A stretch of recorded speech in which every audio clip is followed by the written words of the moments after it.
Hello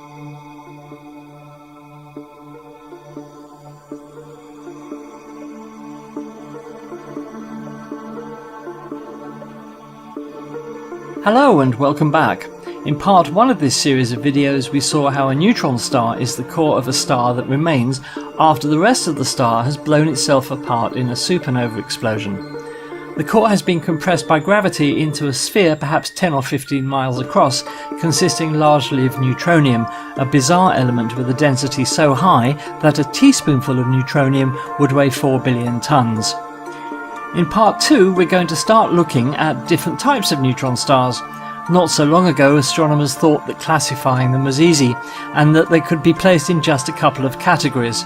But like so many astronomical phenomena, the situation is more complex, and it's turned out not to be an easy task to pigeonhole neutron stars after all.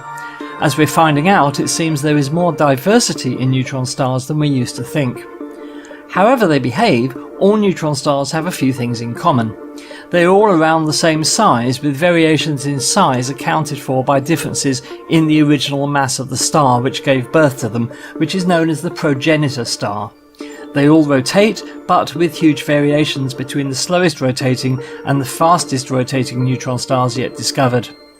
The rotation of a neutron star is so constant, so unchanging, that if you were to use it as a timepiece, it would rival or even exceed the accuracy of the best atomic clocks we can build. And lastly, all neutron stars possess a magnetic field, but again with huge variations in the strength of the field. The first type of neutron star we'll look at is known as a pulsar.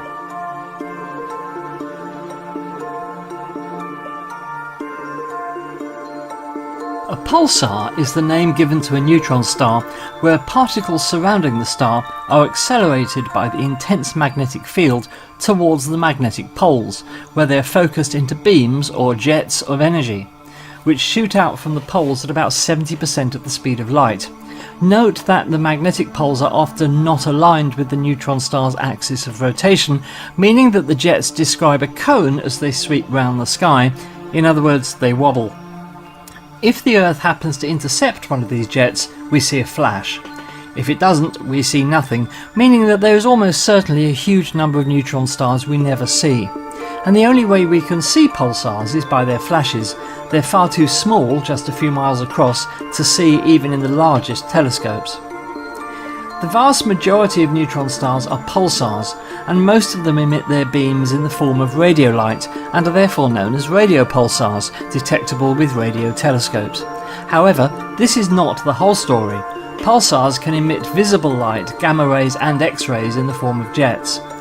It is thought that all pulsars emit these types of radiation when they are young, but over time they lose energy and emit just radio waves. What type of energy we detect from a pulsar is therefore a guide to its age. For example, a typical 10 million year old pulsar will probably just emit radio waves. Let's look at an example. In the year 1054 AD, Chinese astronomers observed what they called a guest star in the heavens.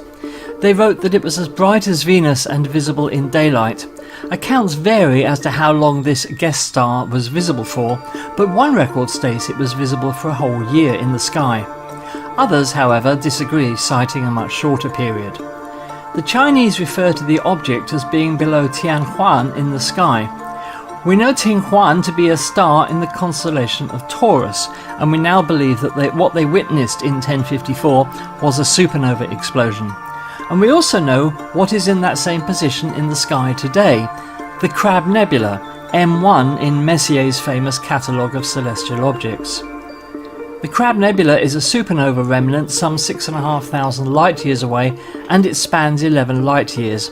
At its heart is a pulsar, one of the first discovered back in the late 60s.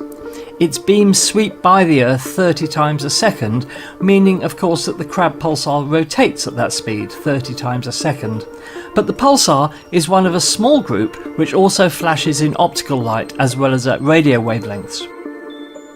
Slowed down from its actual rate of 30 flashes per second, here the Crab pulsar betrays itself by flashes of visible light emitted as jets from its magnetic poles. The fact that it emits both radio and optical light indicates a young pulsar, one barely 1,000 years old. But there's more. At the heart of the Crab Nebula there are high-energy particles produced by the pulsar that glow in X-ray light. This time-lapse video taken by NASA's Chandra Orbiting X-ray Observatory shows dynamic rings, wisps and jets of matter and antimatter around the pulsar in the Crab Nebula. The time-lapse was made from 7 still X-ray images taken by Chandra between November 2000 and April 2001. In addition, the presence of high-energy X-ray emissions in the jets shooting out from its poles marks the Crab pulsar as young. In pulsars millions of years old, we see just light at radio wavelengths, an indication that energy levels around the pulsar are less intense and its magnetic field weaker, no longer able to accelerate particles like electrons and positrons to sufficiently high levels to produce X-rays and gamma rays. Notice how the jets of X-rays emitted from the pulsar are corkscrewing around, indicating its magnetic field is not aligned with its axis of rotation. And there's something else. As energy is removed from the system by the lighthouse-like beams, the pulsar's rotation rate slows down. Although over short periods the steady ticks of pulsars are the most accurate clocks in the universe, over long periods the pulsar spins slower and slower. This has actually been measured for some pulsars. Energy is also removed from the system in the form of gravitational waves, but we'll talk about those in another video. This is the Vela pulsar, the first ever discovered. It spins 11 times per second and emits radio-optical gamma and X-ray radiation. The sound you are listening to is its radio emissions, that fast ticking as the Earth intercepts one of the pulsar's jets 11 times per second. Notice again the corkscrewing X-ray jet. There is a class of pulsar known as millisecond pulsars which complete one rotation in less than 10 milliseconds, 1 millisecond being a thousandth of a second. Millisecond pulsars have been detected in radio X-ray and gamma ray light. The current record holder for this incredible rate of rotation is the pulsar PSR J1748, which rotates at an amazing 716 times per second. So the question is, why do these pulsars rotate so quickly? What's the mechanism involved?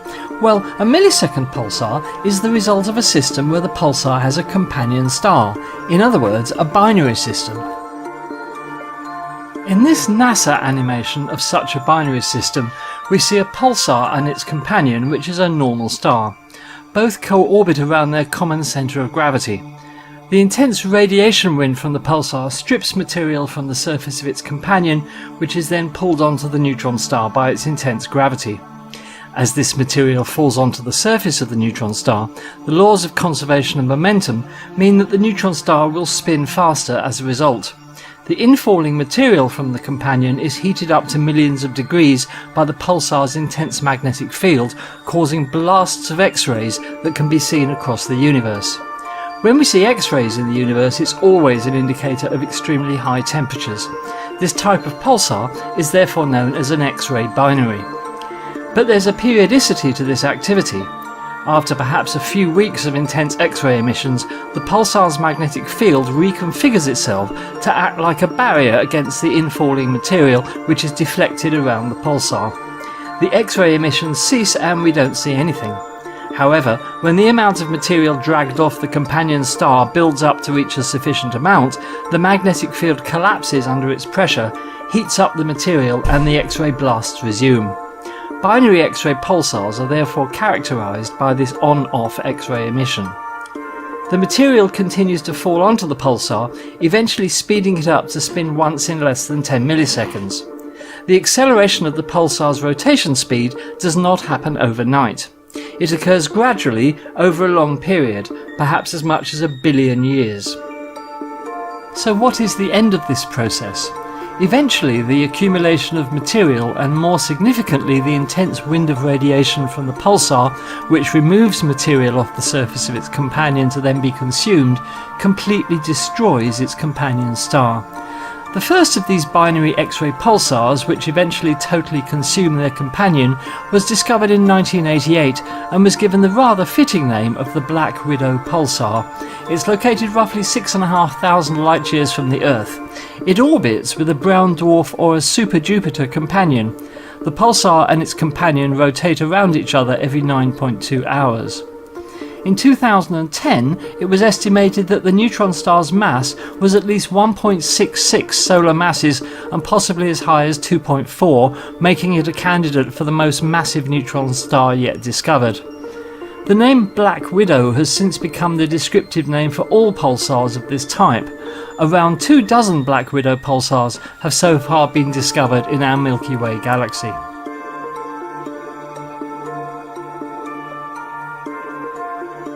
This is NISA, an experiment on the International Space Station. NISA stands for Neutron Star Interior Composition Explorer. Its goal is to observe X-rays from neutron stars in unprecedented detail so that astronomers can try and work out their internal composition. By timing with exquisite precision exactly when X-rays arrive as the neutron star rotates, astronomers have been able to create something that would have been unthinkable just a few years ago, a map of the surface of a neutron star. As we have seen, the conventional view of a neutron star is that its intense magnetic field is anchored at two magnetic poles, much like the Earth's, and indeed all the planets in the solar system which possess magnetic fields. Here we see that the magnetic poles are not perfectly aligned with the neutron star's geographical poles, but this is not unusual. The Earth's magnetic poles, for example, lie some distance from the North Pole and the South Pole. What is important here is that the neutron star has a north magnetic pole and a south magnetic pole located near to 0 degrees latitude in the northern and southern hemispheres respectively. This was an assumption based on the way we know magnetic fields behave wherever we have seen them generated from a body like a planet or indeed a star like our Sun. At the point where the magnetic field lines converge on the neutron star's magnetic pole, astronomers expect there to be a so-called hotspot, an area of intense X-ray release. But after a month spent processing NISA's X-ray data from a pulsar called J0030 with a supercomputer — it would have taken a desktop PC a decade to have crunched the data — astronomers finally had the first map of the surface of a neutron star, and they saw something extremely bizarre and completely unexpected. This then is the surface of pulsar J0030. The white markings are the hotspots, areas of intense X-ray release, where the magnetic field lines converge. Like the astronomers, you can immediately see that something is wrong. In the right-hand image there are not 2 but 3 hotspots. The 2 images here represent data acquired at different times, but in both it is clear that if the white spots do indeed represent the pulsar's magnetic poles, all 3 of them are in the southern hemisphere. And why are there 3 in one image but not in the other? In addition, one of the 3 hotspots is an elongated crescent-like feature, hence not really a spot. If it is a magnetic pole, it's unlike anything we've seen or even considered. If all 3 of the hotspots are magnetic poles, that would represent the presence of a magnetic field which is frankly bizarre and complex beyond our understanding at the moment. What does all this mean?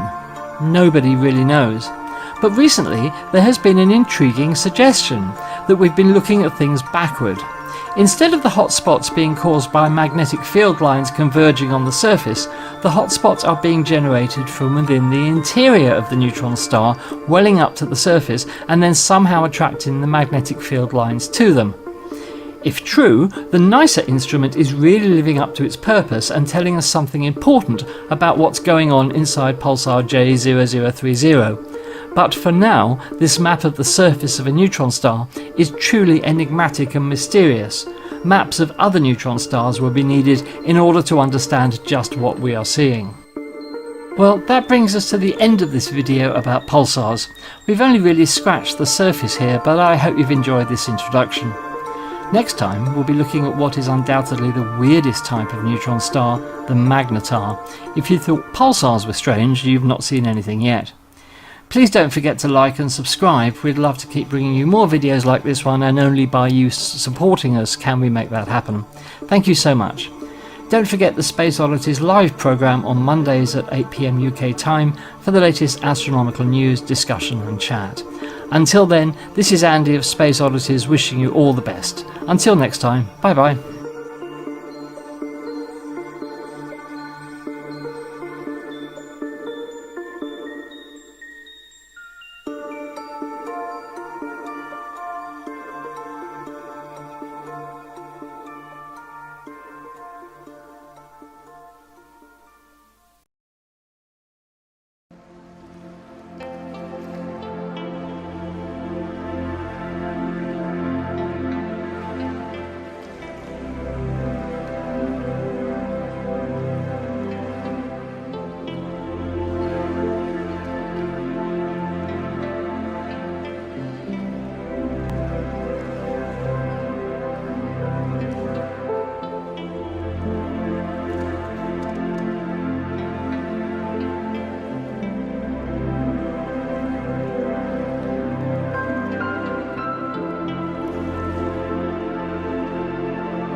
Welcome to the Space Oddities series of astronomy basics videos. In this video we're going to be asking the question, what is a magnetar? A magnetar is the most magnetic object known in nature, a type of neutron star with an extremely powerful magnetic field. The magnetic field of a magnetar can be up to 100 trillion times stronger than the magnetic field of the Earth. A magnetar at the distance of the Moon could pull the keys from your pocket or wipe the magnetic strip on your credit card. If you approached a magnetar to within 600 miles of its surface, its magnetism would, quite literally, dissolve all the atoms in your body, leaving you as just a cloud of electrons and ions.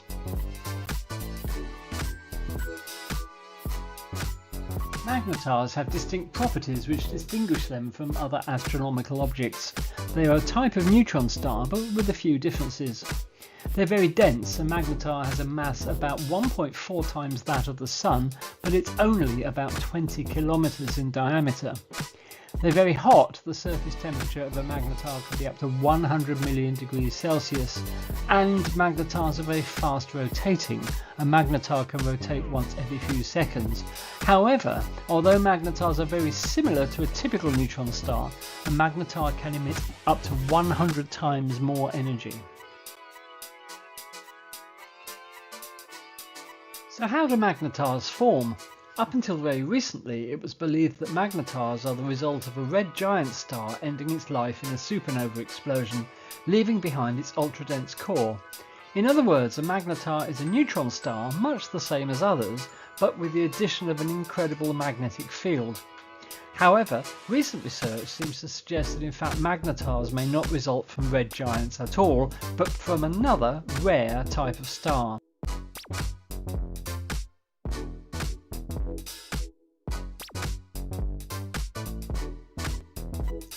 The most recent research into the origins of magnetars has focused on a new type of star called a massive magnetic helium star.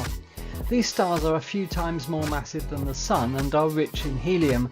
They are also thought to have very strong magnetic fields. In a study published in the journal Science in August 2023, astronomers found that a massive magnetic helium star called HD 45166 is likely to become a magnetar. The star is located about 3,000 light years away from the Earth in the constellation of Monoceros. The astronomers studied the star using multiple telescopes, including the European Southern Observatory's Very Large Telescope. They found that the star has a mass of about 3.5 solar masses and a surface temperature of about 20,000 degrees Celsius. Astronomers believe that massive magnetic helium stars must be rare, because to date only around 30 magnetars have been discovered in our galaxy. However, as yet astronomers know little about these strange stars and the process whereby they form magnetars, if indeed that's what they do, which is by no means certain at the moment. Far more research is needed to establish why these stars have such strong magnetic fields in the first place. Magnetars and fast radio bursts. Fast radio bursts, or FRBs for short, are bright bursts of radio waves that come from distant galaxies all over the sky, their distribution seemingly random. They typically last for just a few milliseconds and can carry more energy than the Sun puts out in a year. They are incredibly mysterious and their origin is still unknown. However, there is growing evidence that magnetars may be the source of FRBs. There are several lines of evidence that support the link between magnetars and FRBs. First, the timescales of FRBs and magnetar outbursts are similar. Second, the locations of FRBs are consistent with the locations of magnetars. And third, the energy emitted by FRBs is similar to that emitted by magnetar outbursts. In 2020, astronomers detected a bright radio burst from a magnetar called SGR J1935+2154, which is within our own galaxy, the Milky Way. This burst was very similar to an FRB, and it provided strong evidence that magnetars can indeed be the source of FRBs.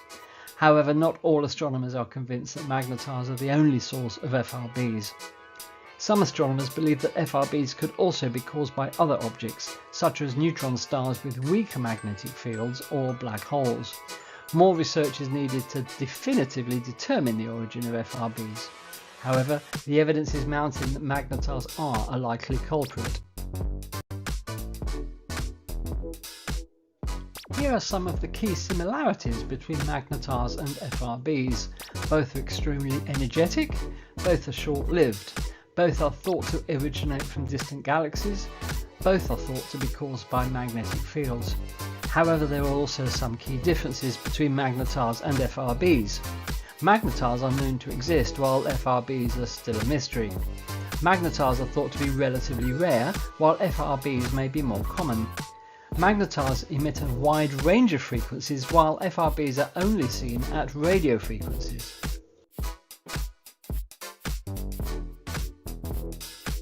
The link between magnetars and FRBs is a hot topic of research in astronomy. As more FRBs are discovered and studied, scientists will be able to better understand these mysterious objects and their origins. Well, that brings us to the end of this brief introduction to magnetars, but just to summarise, magnetars are neutron stars with incredibly strong magnetic fields. Their origins are uncertain, but recent studies link them with a new type of star called a massive magnetic helium star. Magnetars may be the source of fast radio bursts, or FRBs, those enigmatic and powerful bursts of radio waves of incredible power seen all over the sky. Much is still unknown about magnetars, but they seem to be very rare animals in the cosmic zoo. Well, we hope you've enjoyed this video about magnetars. Do keep your eyes open for other videos in the Astronomy Basics series from Space Oddities on our YouTube channel. Until the next time, goodbye. I plan to tell you about some of the heroes and the stories and their scientific discoveries, and how the stories tend to reveal lesser known works of astronomers that the heroes used to make their famous discoveries. Isaac Newton wrote to his nemesis, Robert Hooke, "If I have seen further, it is by standing on the shoulder of giants," which means if Newton had been able to discover more about the universe than others, then it was because he was working in the light of discoveries made by fellow scientists, either in his own time or earlier. Not was this only a humble brag, but it was also a dig at the fact that Robert Hooke was very short. They really didn't like each other. But it was also an acknowledgement of the people who had come before Newton, whose works he had used to make his famous discoveries. And as we will find, this is the tale throughout the history of discoveries in astronomy. This week I'd just like to summarise what is to come in the next few weeks, and I hope along the way we will all learn something new. From the beginning, mankind looked to the heavens with curiosity and wondered our place in the scheme of things. This makes astronomy one of the oldest sciences. Our curiosity has helped us make great discoveries about the universe and our place in it. Like we are not centre of creation, as first thought, but our planet revolves around the sun. Also that the moon and the planets are other places to explore. Stars are brilliant balls of luminous gas which provide most of the elements we see in the universe today. These same stars have a birth, grow old and die. There are several million of them in our own galaxy alone, and to study them we require instruments and telescopes that can detect energy along the entire magnetic spectrum. We have also found things that baffle us and that stretch our imaginations to the limit. We have only just begun unravelling the mysteries of black holes, dark matter and dark energy, and are now in the position to understand the universe's beginning and how it may end. Every discovery tells a compelling story and has expanded our knowledge of the workings of the cosmos. And, as with most good stories tend to do, our account of these discoveries reveals the heroes behind them. Not the heroes of epic tales or comic books, performing feats of immense strength, bravery, or saving mankind and Earth from annihilation while dressed in tight costumes. Everyday heroes are people who spend their time trying to help others in distress or injured. People who try to improve the environment for everyone. When we think of heroes of astronomy, we tend to think of heroes of classical literature and of science. Generally lone men who persevere against the odds in pursuit of a definite goal. People like Edwin Hubble, Albert Einstein and Carl Sagan. They asked, how did we get here? How does the universe work? And are we alone? These men captivate our imaginations. But the stories of these men and their achievements are far more complex than at first appears. Take Edwin Hubble. Most of us know his name due to the Hubble Space Telescope, but he did not have any part in its conception or building. Hubble is most famous for discovering that our universe is expanding, but he could not have achieved this without his groundbreaking discovery that galaxies existed outside our own galaxy, the Milky Way. Something he could not have done without the pioneering work of a lesser-known hero, Henrietta Swan Leavitt. Also, his work was done using one of the best telescopes built by telescope maker and astronomer George Ellery Hale. Other astronomers, including Vesto Slipher, also observed signs of an expanding universe. Hubble's work also coincided with similar work done by Belgian priest and physicist Georges Lemaitre. So, full credit for the discovery of an expanding universe is hotly debated to this day. Was it Hubble, Slipher or Lemaitre? As for the space telescope that bears Hubble's name, it was originally imagined by Lehman Spitzer and brought about by Nancy Roman and repaired by astronauts in low Earth orbit aboard the Space Shuttle Endeavour, and is still working today. In short, Hubble did make great contributions to astronomy. The telling of his story has evolved to include the amazing feats of a wide variety of other lesser-known heroes. Astronomical discoveries have been made with the advancement of telescopes, the astronomer's invaluable tool. From Galileo, who first turned a telescope to the night sky and recorded what he saw, to George Ellery Hale, who developed new methods to improve and build bigger telescopes, and finally to the giant telescopes we use today. As telescopes got bigger and better, the more discoveries were and are made. Most of the knowledge we know today about the stars and how they work began with the groundbreaking work of a group of women astronomers known as the Harvard Computers. Women employed by the Harvard College Observatory to process and analyze the cutting-edge astronomical data of the era. Women like Annie Jump Cannon, Wilhelmina Fleming and Cecilia Payne-Kapotchkin, who made some of the most foundational discoveries about the stars in the history of astronomy. They developed methods of classifying stars that are still used today. They discovered that stars are mainly composed of hydrogen and helium, and they also broke down barriers for women in astronomy.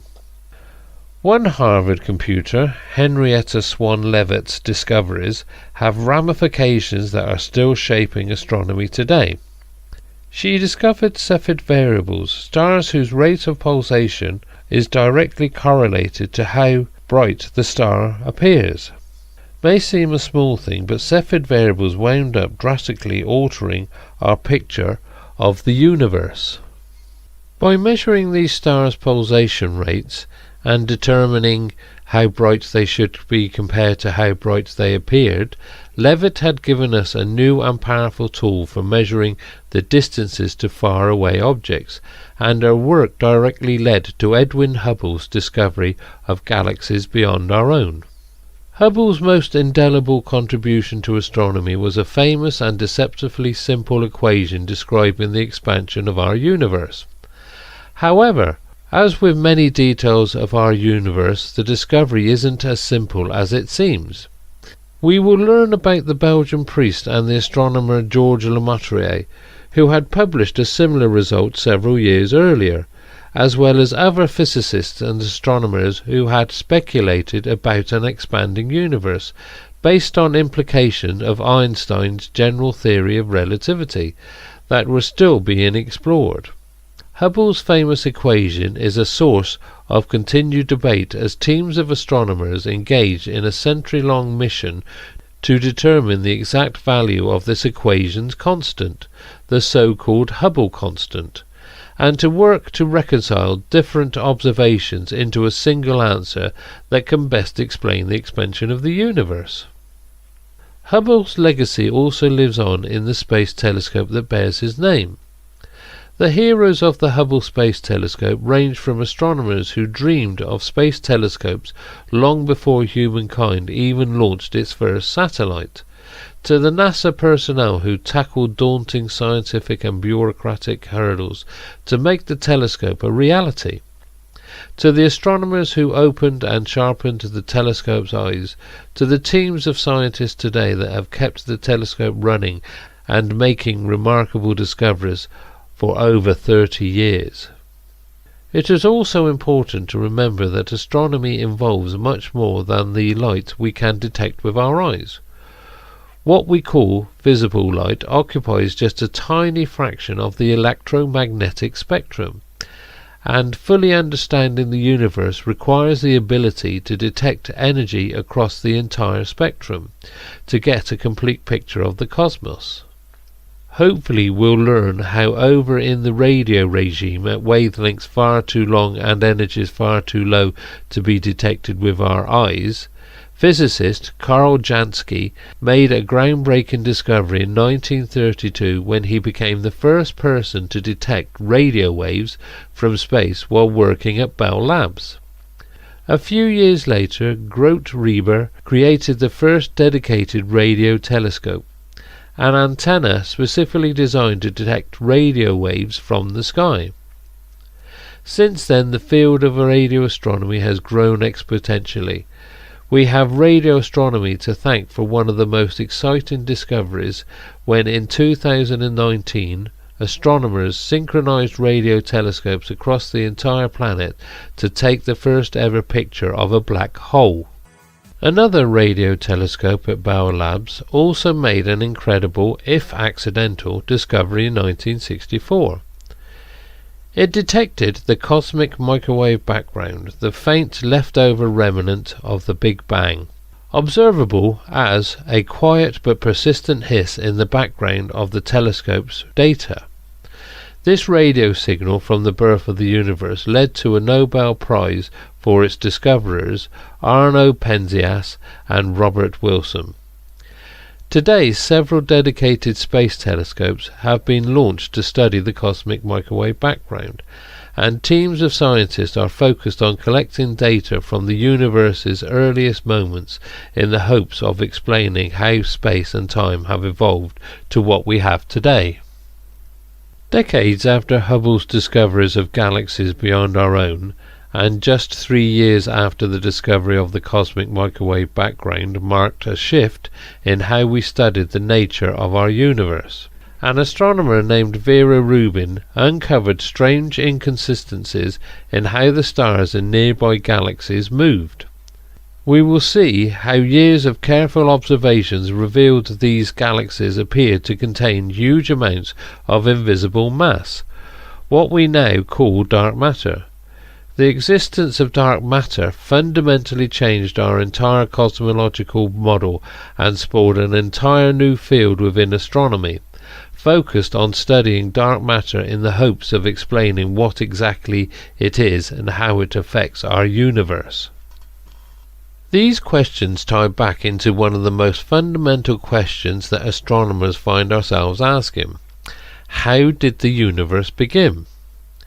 We think of the Big Bang as the beginning of the universe, but this story itself, from its name to its model of how the cosmos came to be, has its own interesting beginnings.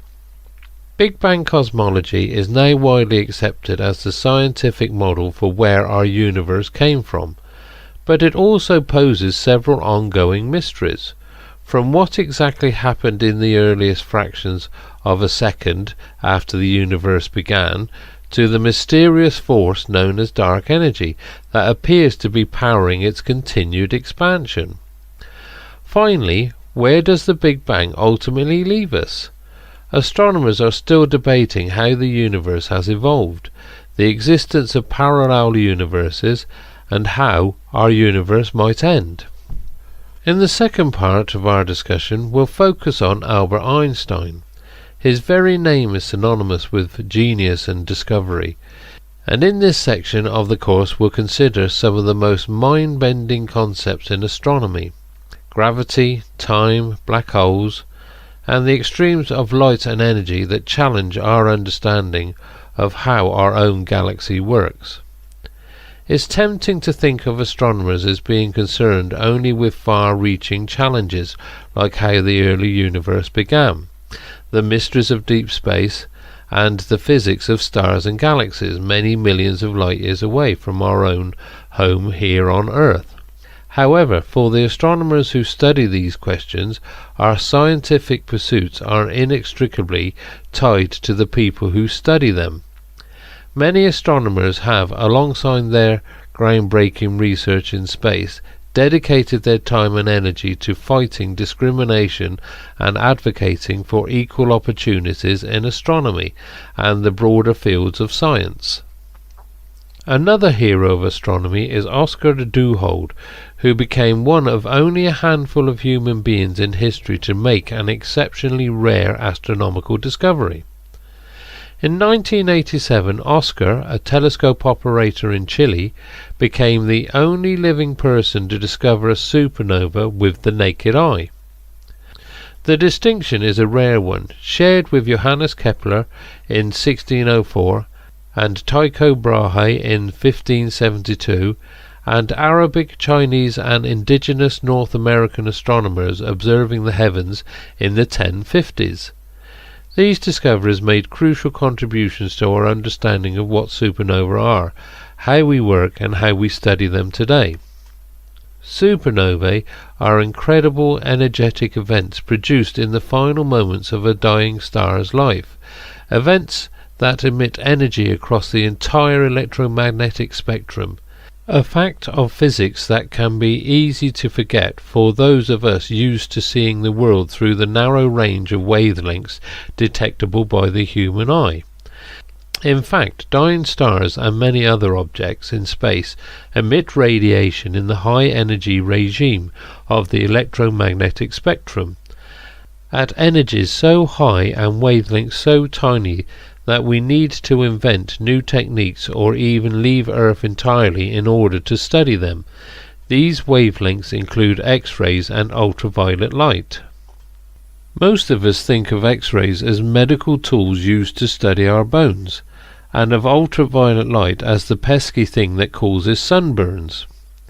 In reality, observing X-ray and ultraviolet light from space can offer a fascinating window into things like newborn stars, enormous black holes, and even the workings of our own sun. Several pioneers of astronomy led the field in how to study this light, a particular challenge since it can only be detected from space. Years before the Hubble Space Telescope launched, visionaries like George Carruthers, Riccardo Giacocani, and Arthur B. C. Walker Jr. developed the cameras, technology and techniques required to capture this invaluable data from the cosmos. At the other end of the spectrum, radio telescopes also offered us the opportunity to uncover strange and exotic physics in space. In 1967, an astronomer named Jocelyn Bell discovered a strange signal, perfectly regular pulses of radio emissions, in data from a radio telescope in Cambridge, England. Her discovery proved to be the very first observations of something called a neutron star, the tiny and dense remnant left behind by the supernova death of a massive star. Neutron stars and their higher mass cousins, black holes, are some of the most extreme objects in the universe, and the astronomers who have studied them over the years have transformed our understanding of how stars, gravity, space and time work. Published in 1915, after 8 years of work, Albert Einstein's general theory of relativity connected the properties of gravity, space and time.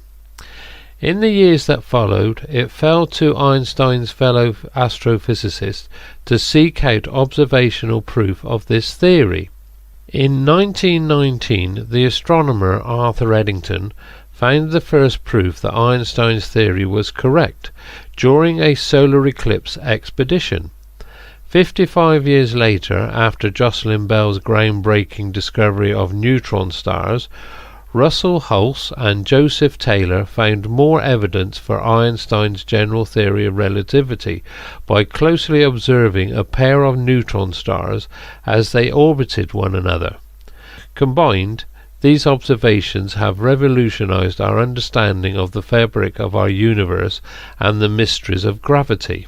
One long-standing mystery of gravity was the phenomenon of gravitational waves, predicted by Einstein's theories in a mathematical result that drew skepticism even from Einstein himself. Gravitational waves are minuscule ripples in the fabric of space-time caused by the collisions of enormous black holes, but tinier than the width of a proton when they arrive at Earth. Gravitational waves were first successfully detected in 2015, the result of decades of effort by thousands of researchers to build and operate the most sensitive observatories on the planet. This discovery came about thanks to a combination of cutting-edge physics, exquisitely precise engineering, and the management of an immense team of thousands of scientists. Today, gravitational wave astronomy is an exhilarating new subfield propelled by this same large team of scientific heroes. With phenomena like gravitational waves, supernovae and other transient events happening all over the cosmos, it's become clear that astronomers need to keep a constant watchful eye, or many large eyes, on the sky. However, capturing a brief flash of a supernova or the motion of a tiny comet or asteroid across the immensity of the night sky is no small task. Since the 1960s, teams of innovative astronomers have taken on the Herculean job of surveying the entire night sky, using a diverse array of telescopes and tools to painstakingly catalogue everything that we can see. Early efforts included surveys of the northern sky using endless stacks of photographic plates and ongoing observations by large networks of amateur astronomers, willing to dedicate their backyard observatories to long and detailed studies of anything that might be changing in the night sky. Today, teams have launched space telescopes designed to observe every star in the entire Milky Way galaxy, and a groundbreaking new telescope in the southern hemisphere that will soon begin a 10-year-long campaign to continuously photograph the entire sky every few nights. With so many large and heroic teams conducting all-sky surveys and achieving marvels of engineering to study gravitational waves and put telescopes into space, it can be easy to imagine that the whole planet shares this dedication to astronomy research. That said, the big question of the universe can easily start to seem quite remote and small when faced with the many challenges of day-to-day life here on Earth. More than any other science, communicating the discoveries, importance and the wonder of astronomy to the rest of the world is a crucial role for astronomers if we hope to continue studying the cosmos. Carl Sagan was the first and the most famous astronomy ambassador of the modern age, and many other heroic efforts have been made to advocate for astronomy research and increase public enthusiasm for science.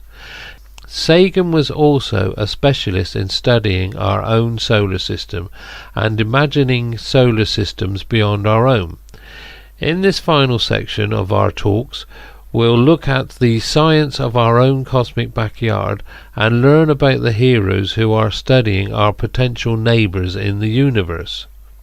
One clear and immediate connection between the mysteries of space and life on Earth are asteroids and comets, the small citizens of our own solar system that might one day come close, perhaps even a bit too close, to our home. Finding and studying nearby objects like these is a crucial part of understanding our solar system and the fate and history of our planet. Astronomers like Jean and Caroline Shoemaker built up a long and prolific history of discovering and studying comets and asteroids, along with their potential impacts. One dramatic example was observed by astronomers and stargazers all over the world in 1994, when comet Shoemaker-Levy 9 struck Jupiter. More recently, large survey and robotic campaigns have taken up the mantle, with teams of people monitoring the sky, searching for asteroids and comets throughout the solar system, and learning more about these fascinating little members of our solar system along the way. It's hard to talk about small solar system citizens without also thinking of Pluto, our little former knife planet, and wondering what exactly happened to it. The astronomical heroes, or maybe anti-heroes, behind Pluto's journey from discovery to demotion span more than 70 years. In 1930, Clyde Tombaugh discovered Pluto and classified it as the 9th planet in our solar system. In 1960, Julio Fernandez predicted that an enormous and crowded belt of smaller rocky objects should surround the outside of our solar system, just at and beyond Pluto's orbit. In 1992, David Jewett and Jan Liu discovered the first observational evidence of this belt. The research that followed ultimately led to Pluto's demotion from planet status in 2006, along with a significantly expanded picture of our solar system and its outer boundaries. At the heart of our solar system, our own Sun has also been an immense font of information about astronomy and the inner physics of stars.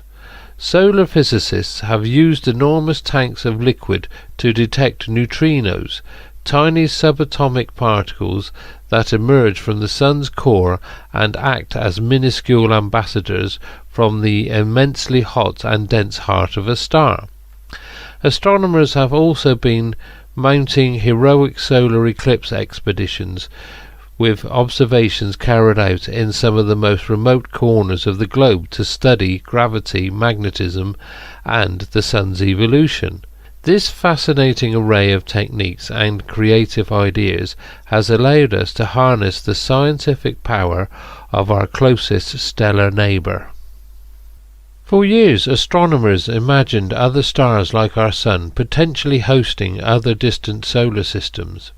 In 1992, these imaginings became a reality. Alexander Wolszczan and Dale Frail announced the first discovery of 2 exoplanets, or planets orbiting another star. From this first discovery, astronomers have gone on to detect thousands of exoplanets, refining their observational techniques and building new space telescopes specifically designed to find these tiny and distant stellar companions.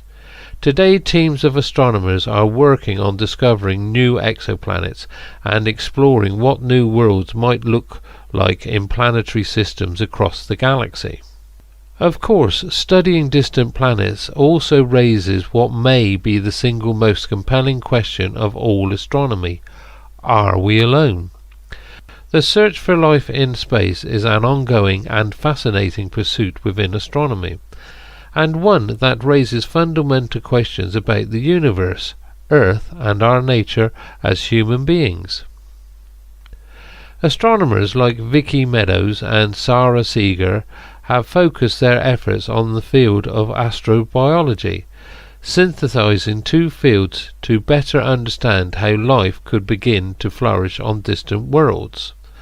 Others, like Jill Tarter, have turned their efforts towards SETI, the search for extraterrestrial intelligence, in the hopes of detecting intelligent life on other planets.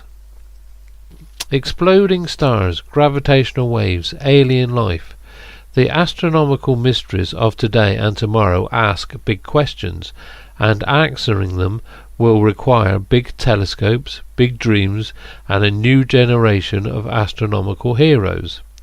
In the next decades, enormous new ground and space-based telescopes will begin operating. These facilities are set to change the face of astronomy, offering new and powerful tools for observing nearby asteroids, strange stars, and distant galaxies.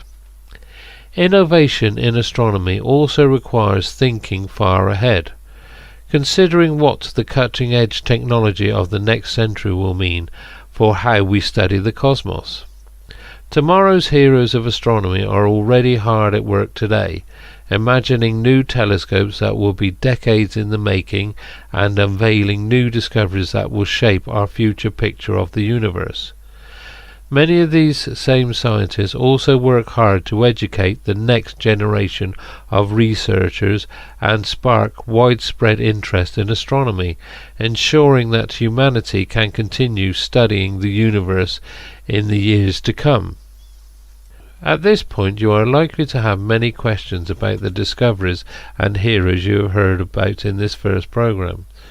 Who are the people that built telescopes for use on Earth and in space, and how are we using these telescopes today? Why did we need thousands of people on the team that detected the first gravitational waves? What might we expect to learn in the years and decades to come? During these programs we'll be delving deep into many of the topics we've touched on today, learning about the science behind these discoveries, as well as the many different people and types of heroes that have shaped our view of the universe. Slight break in transmission. We should now be on the official stream that we've set up. Sorry about the technical problem there.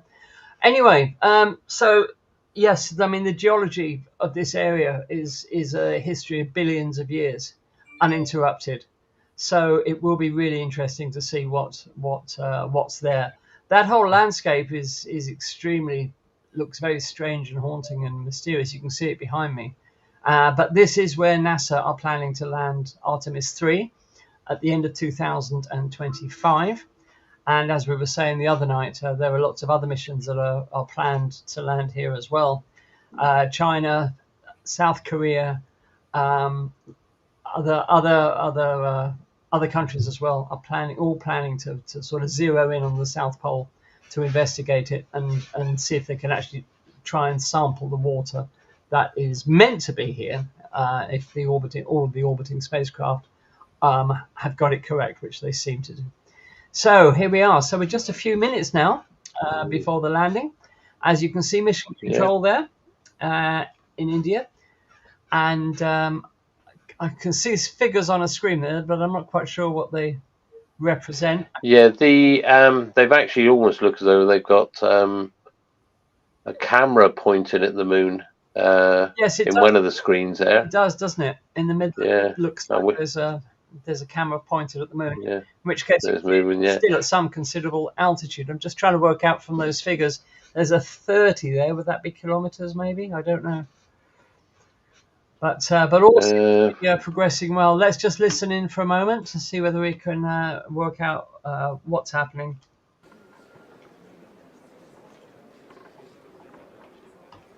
Nothing much going on at the moment. Oh, they're clapping something. जी हाँ, अब हम देख सकते हैं rough breaking phase की शुरुआत हो चुकी है।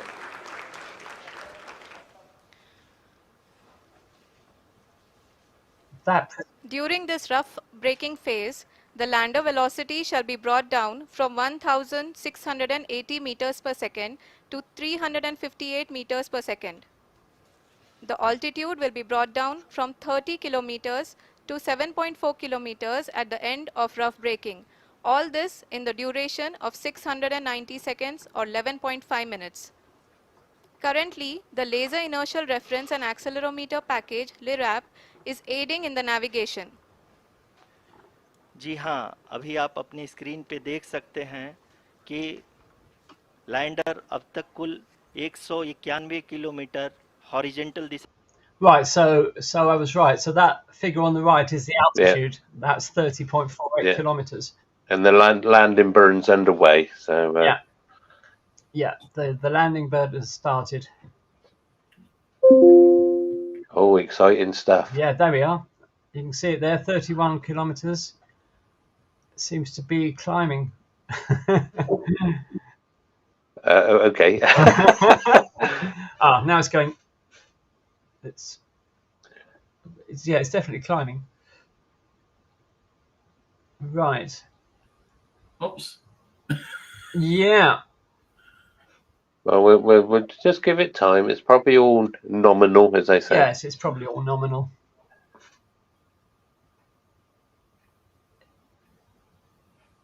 So, Well, it has survived this far, which in itself is a great achievement.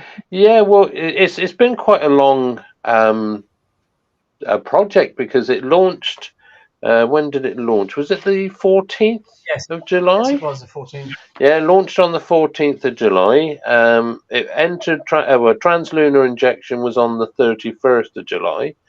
So it'd been round, already for quite a long time. It took it a while getting there. And then since then it went into a very large elliptical orbit. And since then it's been performing lots of maneuvers, bringing it closer and closer to the, I was going to say the sun, the moon. So that's till we got to this position today. Hopefully, fingers crossed, everything goes fine for them. We need some good news. I can actually see on the screen there they've got what looks like lunar images. Yes. So they've taken this panel. Oh, there we are. I'll just say that the actual trajectory from the Earth to the Moon was achieved by subsequently rising orbits of the Earth until the spacecraft reached the gravity of the Moon influence and the influence of the gravity of the Moon, and then slowly did more orbits of the Moon to get down to the position where they needed to be to do the landing burn. So it was all done through different, rising and lowering orbits, basically. Yes. Yeah, because that took 10 days. Exactly. It did five individual maneuvers, slowly, as you said, Michael, raising its orbit before it actually left the Earth's gravity on this way to the moon. So yeah. So it's I suppose you could say it's an efficient way, but in fuel wise, if you like, but not in time. Yeah, it's definitely coming down now. Yeah, you can see that now, coming down quite nicely. Yeah. With the horizontal velocity decreasing. Yeah. And the vertical velocity, of course, increasing as it descends. Yeah. That's in meters per second. Yes. So it's moving at quite a bit of a speed at the moment. Yeah, absolutely. But, if you look at the graph, it's about to start the real descent. I like the way on that image just then it said rough breaking. Yeah. It's like it's thrown out an anchor or something. Yeah. Is that the proverbial anchor? Yeah, absolutely. Absolutely. Yeah, it's sort of, how much are we going to deaccelerate it? Oh, I don't know. It's just roughly, whatever, 200 meters per second or whatever, or 50, up to you, really. So, rough braking. But that lovely image on the left of the approaching moon. Oh, yeah. That's lovely, isn't it? Yeah, that's nice. Very reminiscent of. Nice to see. Nice to see. very, very reminiscent of Apollo, isn't it? Isn't it just? Yeah.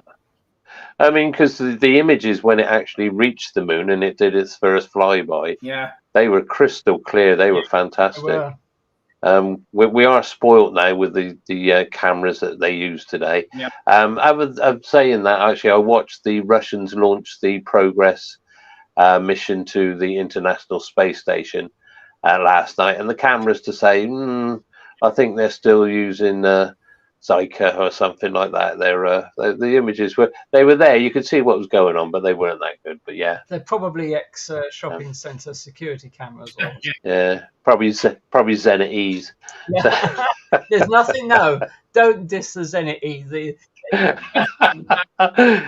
It was a good camera as long as you could lift it up. Yeah, it was substantial. You could drop it and it would survive.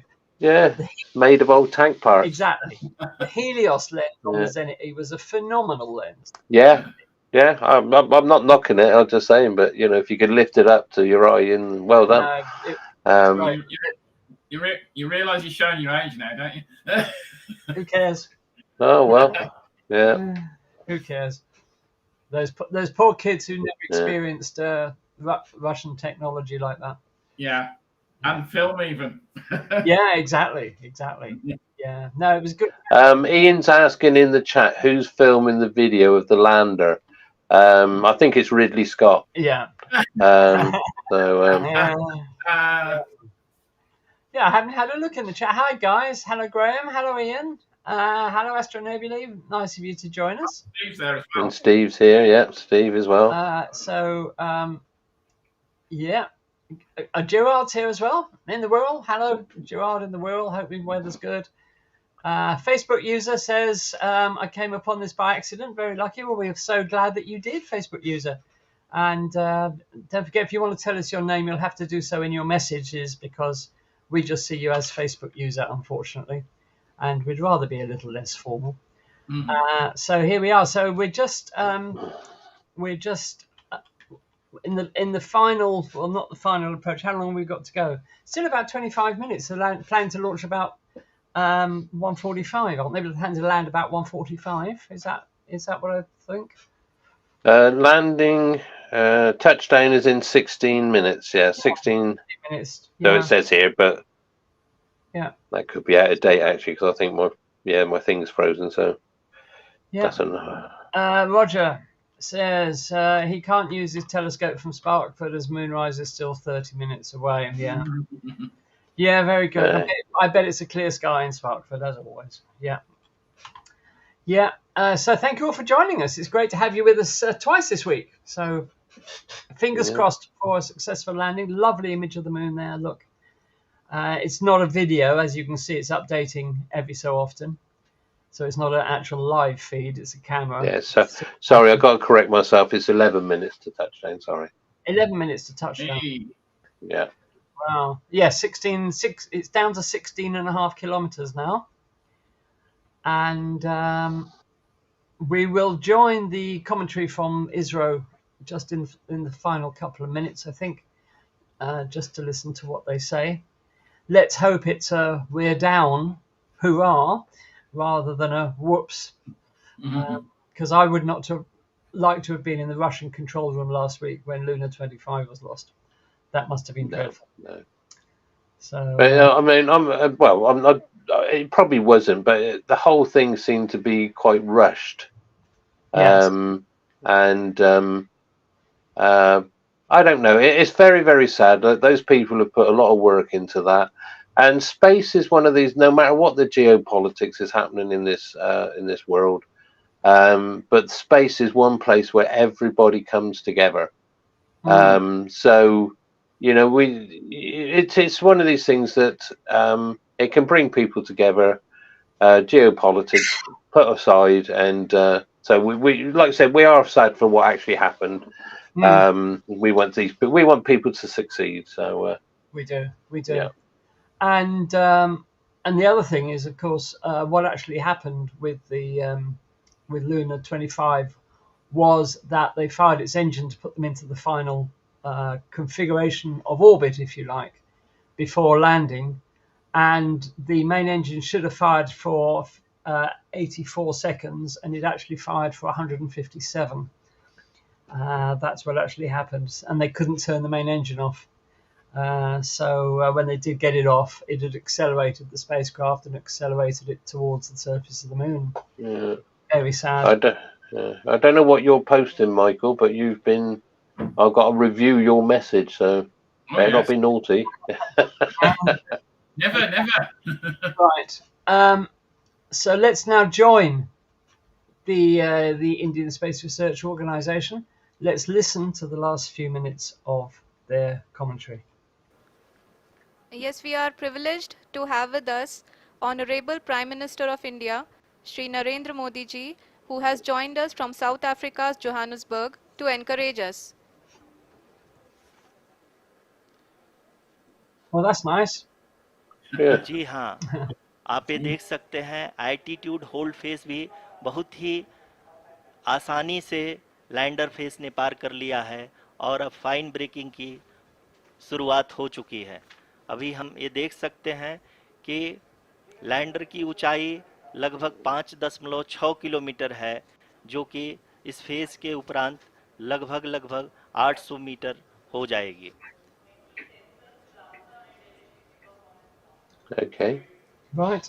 We can hear from the mission operations team that the sensors are performing nominally, and we are currently in the midst of the fine braking phase, which is going to continue for 3 minutes, and the altitude is going to be reduced to nearly 800 meters at the end of this phase. Gosh. जी हाँ, Crucial जैसा कि time. Arushi जी ने बताया Yeah. कि लगभग 3 minute के उपरांत lander की हाइट लगभग 800 मीटर वर्टिकली होगी और यहाँ पे लैंडर की horizontal velocity, vertical velocity, even down range भी लगभग शून्य होगा।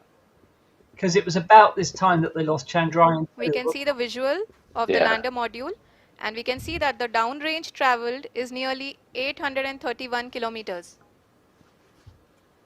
Yeah, because of course none of this is easy. No, Was it the Japanese who lost theirs? And it was due to the ground radar. It passed over a big crater, and so it was reading the surface, and then of course it dropped away. चंद्रमा के सतह से लगभग Yeah. 3 kilometre से कम हो And चुकी it है। thought it was higher than it really was. it's very So sad. Well, We we're are down to 2 very close kilometers to now. the moon's surface, nearly 2.6 kilometers, as we can see. Very exciting. yeah, I'm looking at those craters on those images. Well, it seems to be coming down between them, which is good. Look, it's definitely over, not over a big crater. I'm going to be really interested to see exactly where the landing site is. Yeah. So I can find it on the map.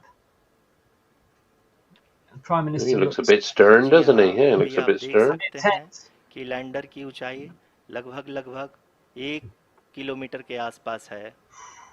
1 kilometer coming up or coming down. Nail biting stuff. We are nearing the final phase of the power descent, which is going to be the vertical descent phase or the local navigation phase. Now this is where it gets tricky. Yeah. जी हाँ, अब हम fine breaking wave के एकदम करीब आ चुके हैं। हाँ, आप तालियों के गड़गड़ाहट से सुन सकते हैं कि हम लोगों ने तीसरे चरण को भी बहुत ही सफलतापूर्वक हासिल कर लिया है और अभी हम वर्टिकल डिसेंट फेज में आ चुके हैं, जिसकी शुरुआत भी बहुत ही अच्छे ढंग से हो चुकी है। Yeah. Let's get back to the telemetry, please. Vertical descent. A lot of applause indicates that till now the performance has been nominal. We are in the vertical descent phase 1. The altitude is being brought down from 800 meters and we are nearing and approaching the lunar surface. जी, आप अपने screen पे देख सकते हैं कि lander का height लगातार कम होता जा रहा है। इस समय हम लैंडिंग साइट के जस्ट ऊपर हैं और इस समय इसकी ऊंचाई लगभग 600 मीटर के आसपास है। इस फेज के दौरान लगभग 150 मीटर के ऊंचाई पे पहुंचने के बाद Ooh, 100 लैंडर meters. अगेन लगभग 20 से 22 सेकंड के लिए हॉवरिंग करेगा। I think that image on the left looks about. We are above the landing site. The horizontal as well as the vertical velocity is now being constantly reduced, and the lander module has begun its descent towards the landing site. It's only 8 meters a second now vertical. Yeah. So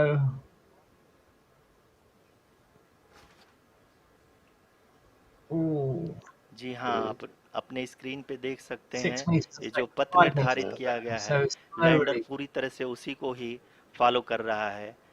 इस समय हम लगभग 200 metre की height से भी कम आ चुके हैं।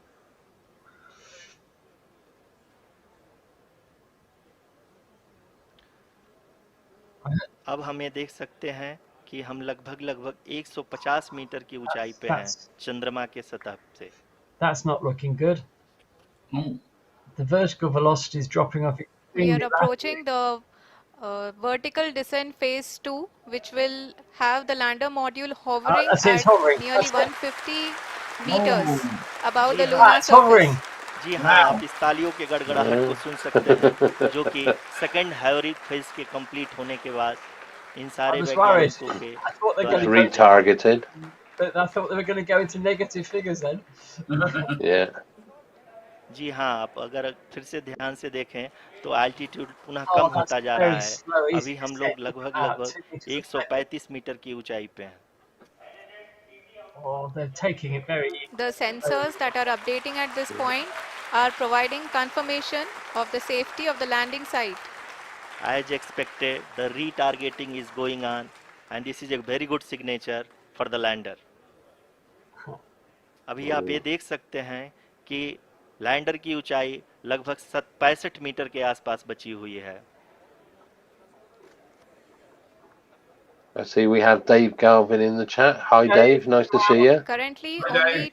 2 engines are now being fired, and we are nearly at zero velocity, vertical and horizontal. We were hovering, and now we are approaching the moon's surface. Right, so they've Wow. धीरे retargeted. धीरे All lander your की crater away. वेगमान को कम किया जा रहा है So they're और now हम अब descending लगभग again. 50 मीटर से भी कम आ चुके हैं। Very, very nice manoeuvres being carried out here. We can see the Honorable Prime Minister, Very delicate, Shri isn't it? Narendra Modi Very ji, delicate. who is here to encourage us, and he is critically looking at the visuals. Go Chandra. Go Left Chandra. of it, left of it, left of it. Up your end, down of it. जी हाँ, It's आप there. अपनी screen पे देख सकते हैं It's there. कि हम lander module India have successfully landed at the south pole of the moon. People are applauding. Let lander us all wait module to hear from the Secretary Department wave of the flag Space and for- Chairman ISRO, Shri S. Somnath. And they got him a bigger lander flag. Module पूरी तरह से Yeah. Safely और softly चंद्रमा के सतह पे land हो चुका है। ये हम Well, लोगों के लिए congratulations. बहुत ही गर्व की बात है। हिंदी में एक कहावत है, Okay, congratulations to India then, because they have landed at the south pole of the moon, the first spacecraft to do so. This is a momentous day for India, so congratulations to everybody. Yeah, And well it's a done. momentous day for the exploration of the moon, because, as I said, nobody's ever done this before, and the south pole of the moon is an exceptionally Yeah. interesting place. And actually, Dave's given us some technical information here. He says those graphics are done on a Spectrum computer. They probably were, Dave. Yeah, they probably were. Yes, indeed. So, yes, Kevin, you're quite right, saying the Indian PM could have got a bigger flag. But Ian says, well, he's got 3 flags behind him. So, there we are. So many congratulations. Let's listen to, let's see if this commentary is in English now. मेरे प्यारे परिवारजनों, जब हम अपनी आंखों के सामने Obviously not.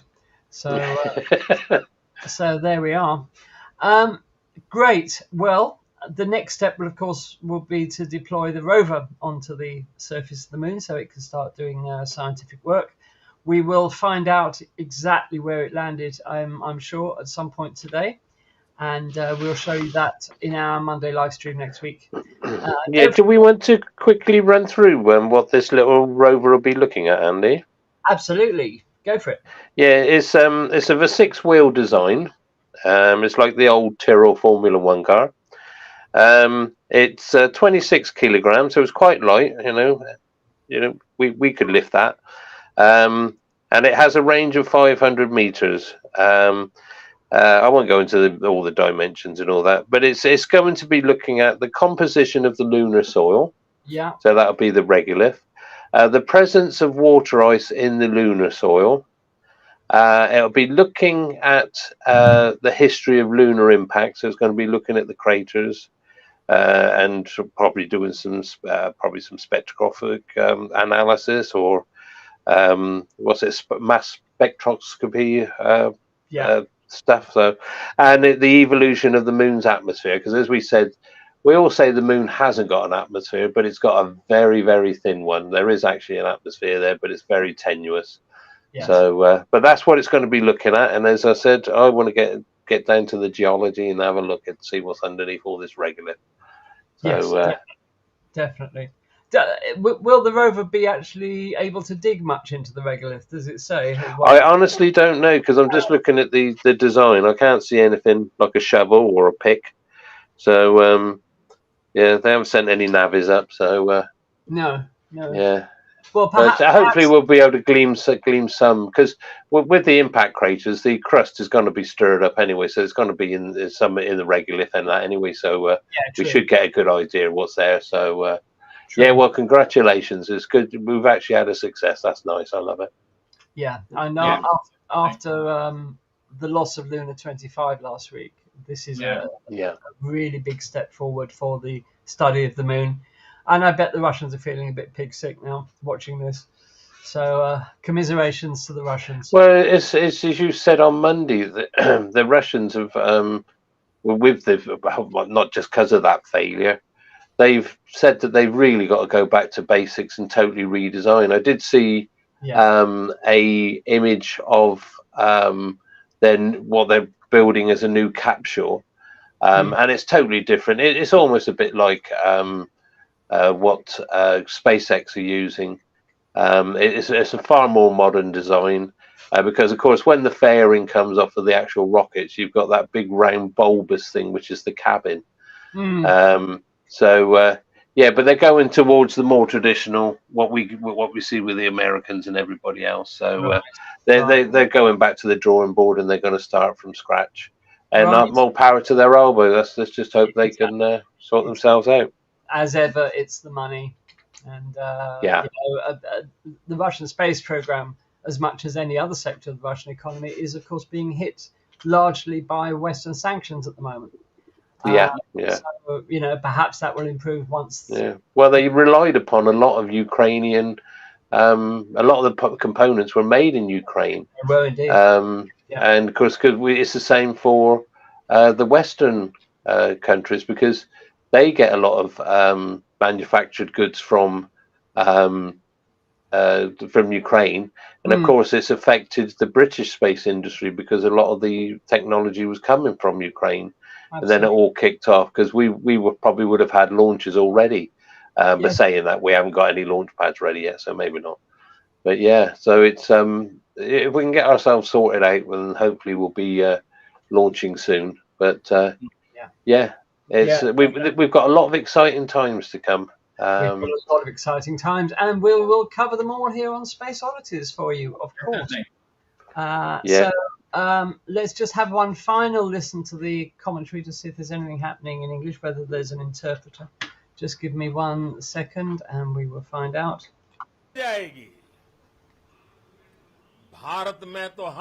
No is the answer to that. So so there you are.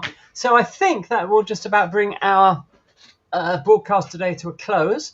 Thank you so much of you who've dropped in to watch this. I see we've got 39 people watching at the moment. So that's very good of everybody to watch. Yeah, for a Wednesday afternoon. For a Wednesday afternoon, that's wonderful. Next Monday, we have as a very special guest the astronaut Scott Poteet, who is the pilot of the upcoming Polaris Dawn mission, which is due to launch no earlier than last quarter this year. An exceptionally pioneering, innovative space mission. Find out all about it on Monday when Scott joins us. If you have any questions for him, of course, you're more than welcome to ask. And we will look forward to having Scott as a real-life astronaut as our guest.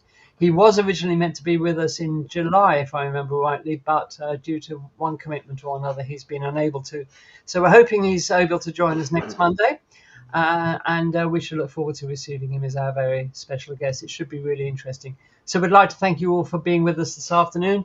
Many congratulations to India for a spectacular and safe landing on the south pole of the moon. Can't wait to see the images, and they should be absolutely epic, and we will find out before then exactly where it landed.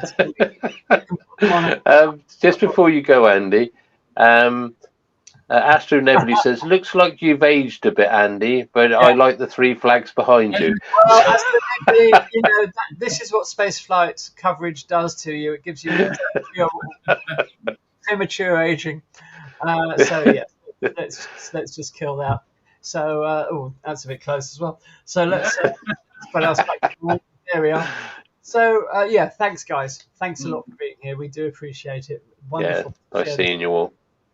And nice seeing you all. And we will see you on Monday with the astronaut Scott Poteet. So take care of yourselves. Have a fantastic week and weekend. And we'll see you on Monday, 8 o'clock UK time, as always. Yeah. See you all. Bye for now. Keep looking. Okay.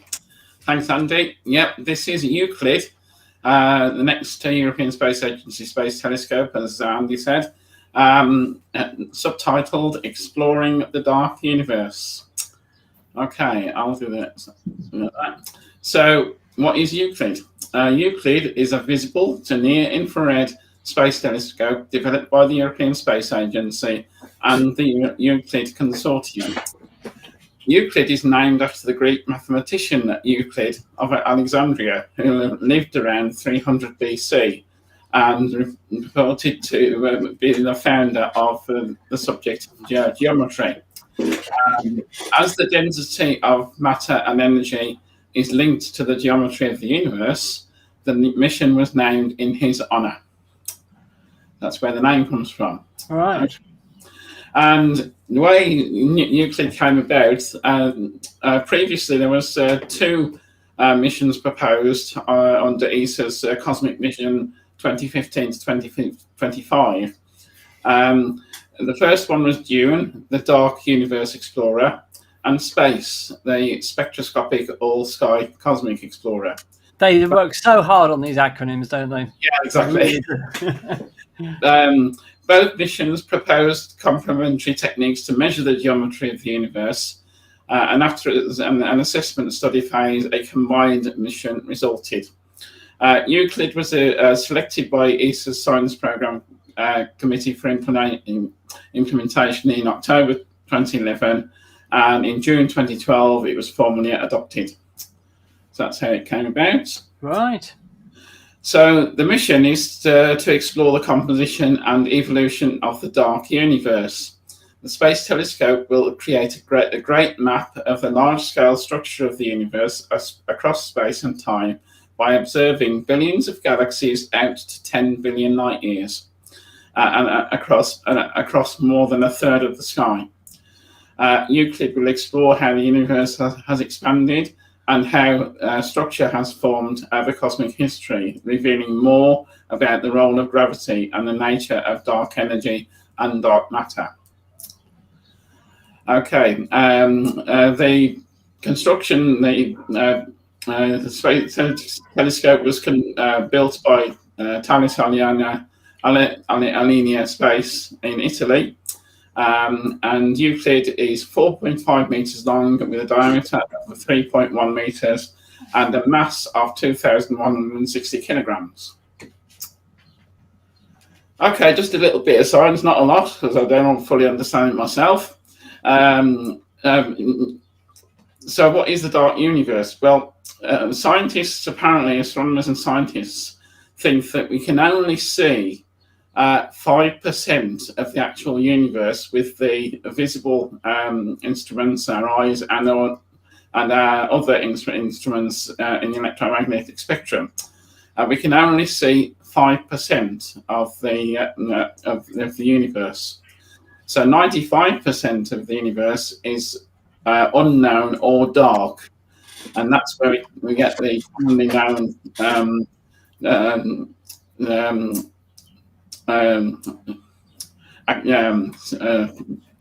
sorry about that.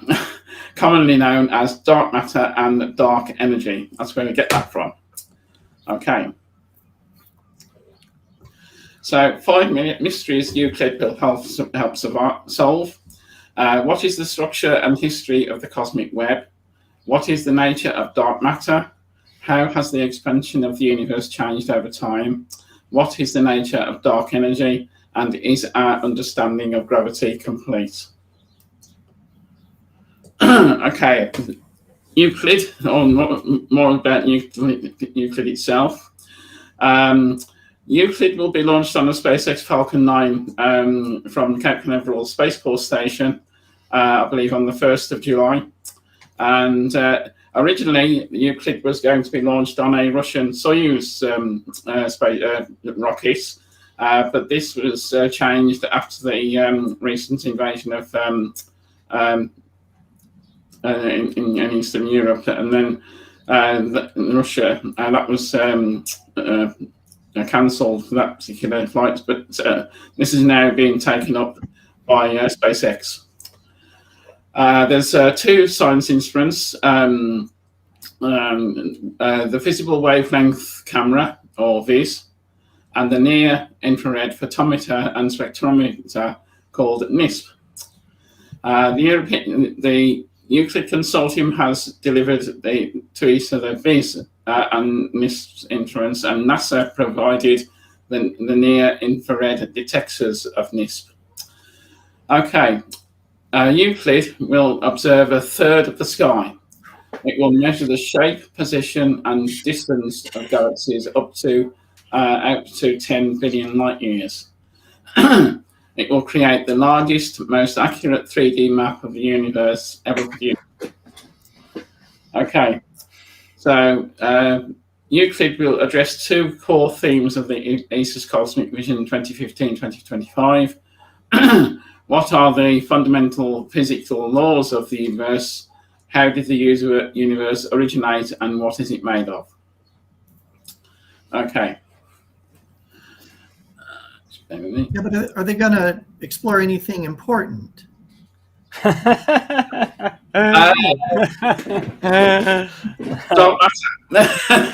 are small questions, you know. Get real. Yeah. Okay. Right. So Euclid isn't a large telescope, but as space telescopes go, it's a 1.2 meter diameter mirror, and the spacecraft itself is only 4.7 meters tall and 3.7 meters in diameter.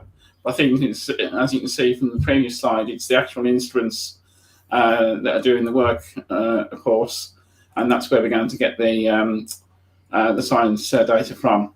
So the actual mirror is only 1.2 meters. 1.2 meters, yeah. Yeah. So the visible instruments measures the shapes of billions of galaxies between 550 and 900 nanometers wavelength. It has a mosaic. This is what interests me. It has a mosaic of 36 CCDs, or charge coupled devices, each one giving 4,000 pixels each. So each CCD has 4,000 pixels on that particular detector. The near-infrared spectrometer and photometer measures the brightness and intensity of light from the galaxies, and is used to calculate the redshift stroke distance. And that works at between 900 and 2,000 nanometers wavelength. And that detector has a mosaic of 16 detectors, each having 2,000 by 2,000 pixels each. That will be the largest infrared field of view from space. I haven't actually checked that against James Webb. It's a lot wider field than James Webb. Yeah, it's a lot wider. So that still stands. Yeah, good. Okay. So Euclid will be stationed at Lagrange point 2, and it will actually be in the same orbit as the James Webb Space Telescope and ESA's Gaia Space Telescope. Launch, as I said, will be on the beginning of July. Excuse me, and it takes about 4 weeks to actually get to L2, much like the James Webb did. Right. So they're going to be neighbours. They are going to be neighbours. So just like the James Webb Telescope, Euclid has a large sun shield because obviously it wants to look in the opposite direction to the sun and the Earth. So this is just a slide showing the number of countries involved in Europe. So the list of countries there, obviously Germany, Italy, Spain, Portugal, and of course United Kingdom. So we're providing quite a lot of the expertise for the mission. Beyond Europe, we have the United States. NASA is providing some of the detectors, instruments for the spacecraft, and of course SpaceX who are providing the launch. I love the involvement of Spain in this. Okay. Look at all the other countries. It's space this, space that, space this, and in Spain it's the Ministry of Economy and Competitiveness. I thought that was good. Yeah. So, because I don't think there isn't a national space agency in Spain. Okay. So there we are. To create one. Yeah, got to be competitive with these dark energy surveys, haven't we? Yeah. Okay. Now this picture here just shows the size of the spacecraft. What a beauty! What a beauty! Look at that. Yeah, I know. This is actually an engineering test model. Which will stay on the ground. It seems a shame to build something like this and not send it into space to me, but perhaps it'll end up in a museum somewhere. Yeah, hopefully. So you can see the size of the spacecraft compared with the people, the technicians working on it on the floor. He's having his lunch. Yeah. Now you might recognise this ship. This ship carried Euclid from Italy to Florida in the MN Colibri. It's also carried the James Webb Space Telescope from Europe and to South America to Kourou for its launch. It's done a lot of work for a space program recently. And that is how it was transported in that big container. And that is at Cape Canaveral Space Force Station. Okay, as I said, it will launch on Saturday, the 1st of July at 4 p.m. our time, which is a nice time of Saturday. So we may be able to have a live launch for that. And just so for those that may not be familiar, it will be launched from Space Complex 40, which is to the south of the Kennedy Space Center on the Space Coast. Right at the bottom of this slide here, you have the Space Launch Complex 40. 41 is there. The Launch Complex 39. With Launch Complex 39A, which SpaceX used for their crewed launches, and their rocket launch, their rocket assembly facility is near there on the old crawlerway. And just at the top of the slide, you can see Launch Complex 39B, which is where future space launch systems will launch from. Great. And just a minor one, this is the route that the rocket will take to take it into orbit before heading off to L2. And as you can see, a little blip out in the Atlantic Ocean, that is where the drone ship is that will be that will catch the booster for landing. Okay, and if you want to know more, there's a website there. You can put this in the chat if you like, but there's plenty on the ESA website about that, about the mission. If you want to, if you want to find out more. Now, the European Extremely Large Telescope is taking shape in the Atacama Desert in Chile, not too far away from where the European Southern Observatory have the Paranal Observatory, which is home to the world's most amazing telescopes at the moment. And I just thought that we'd just do a little bit about the ELT. Why at the moment? Well, because they've just released a new photograph of the observatory under construction.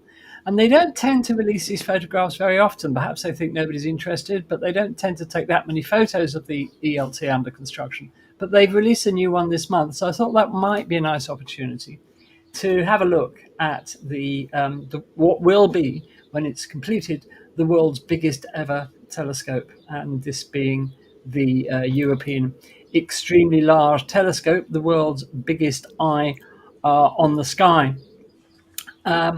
Now, as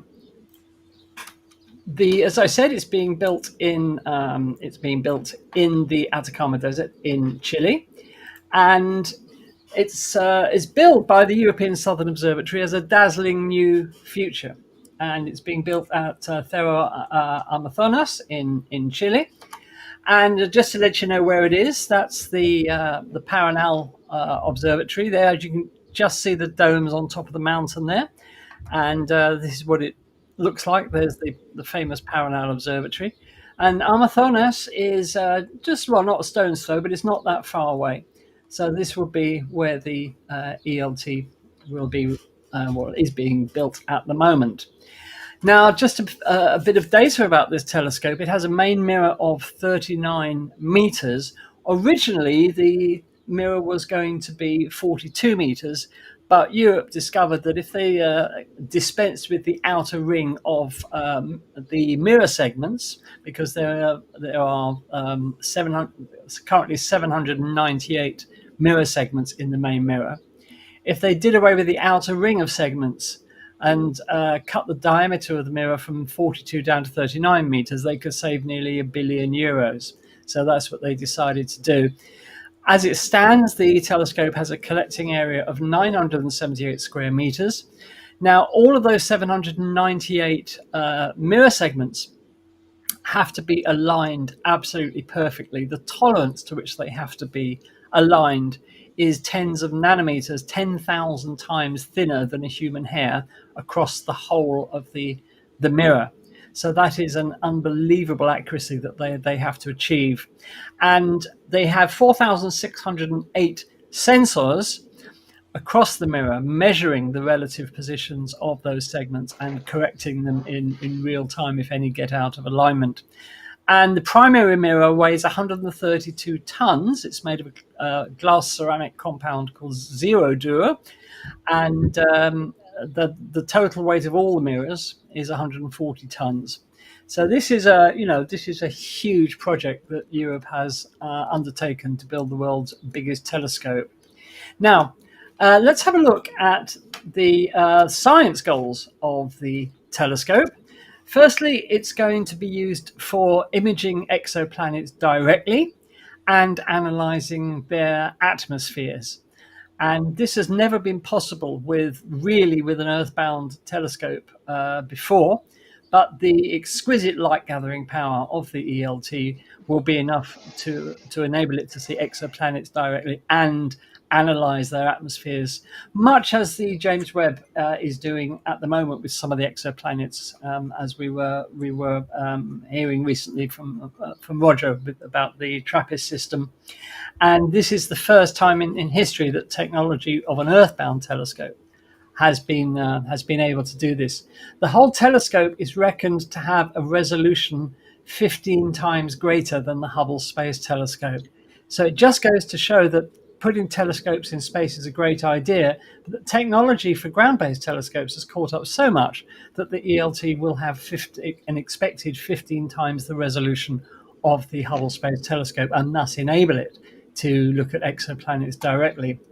In terms of the solar system, well, it's going to be doing extensive survey work in the solar system and probing, among other things, the Kuiper Belt, other rocky objects, and it's going to enable us to see objects in the solar system with a telescope in far greater detail than we've ever managed to see before. The observation of stars is going to be important as well. The ELT will embark on a program of helping us to understand more about the birth, life, and death of stars, and also the link between the evolution of stars and the elusive dark matter.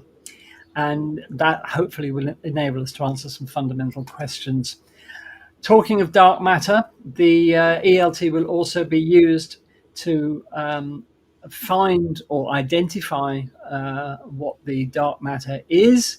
I won't say find, because we know exactly where the dark matter is, but we don't know what it is. And as we were saying last week when we were talking about Euclid, the universe is only 5% made up of matter that we can see and measure directly. The rest of it is this so-called dark universe of dark matter and dark energy.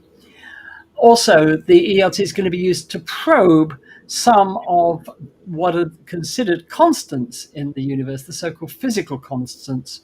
And they want to use the ELT to try and test whether some of these constants that the astronomers and astrophysics use are actual constants, or whether they vary over time. So that's some pretty fundamental work that it's going to be doing on those.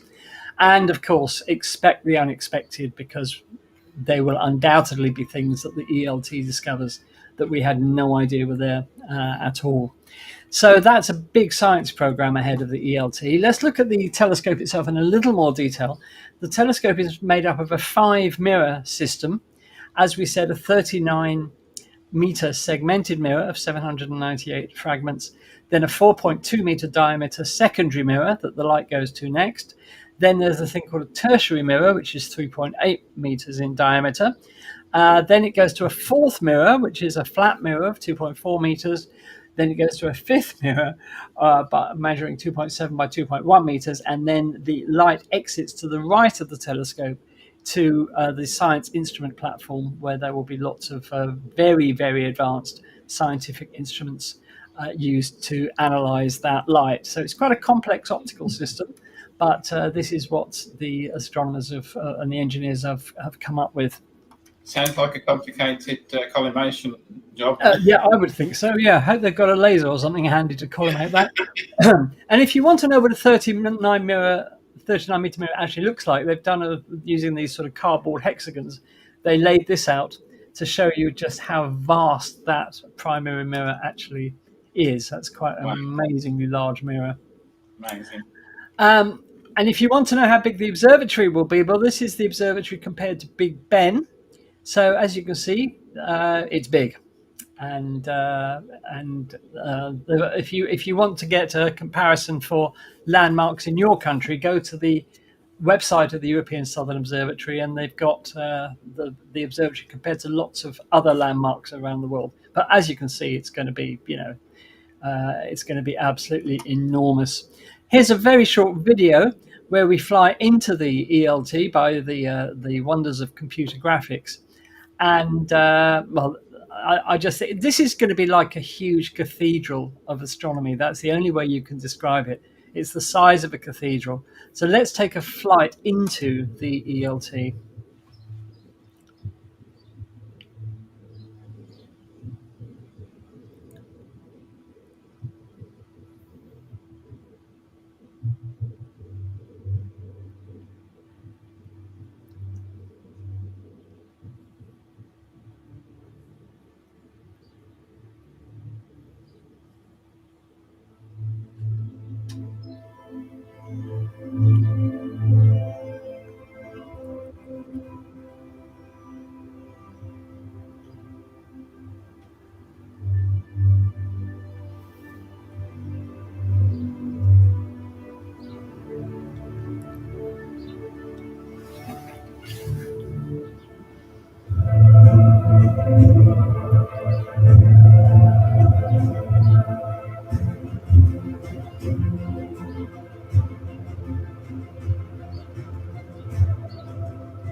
Okay, so that was a flight into the ELT. Sorry if that video was a bit jerky in places.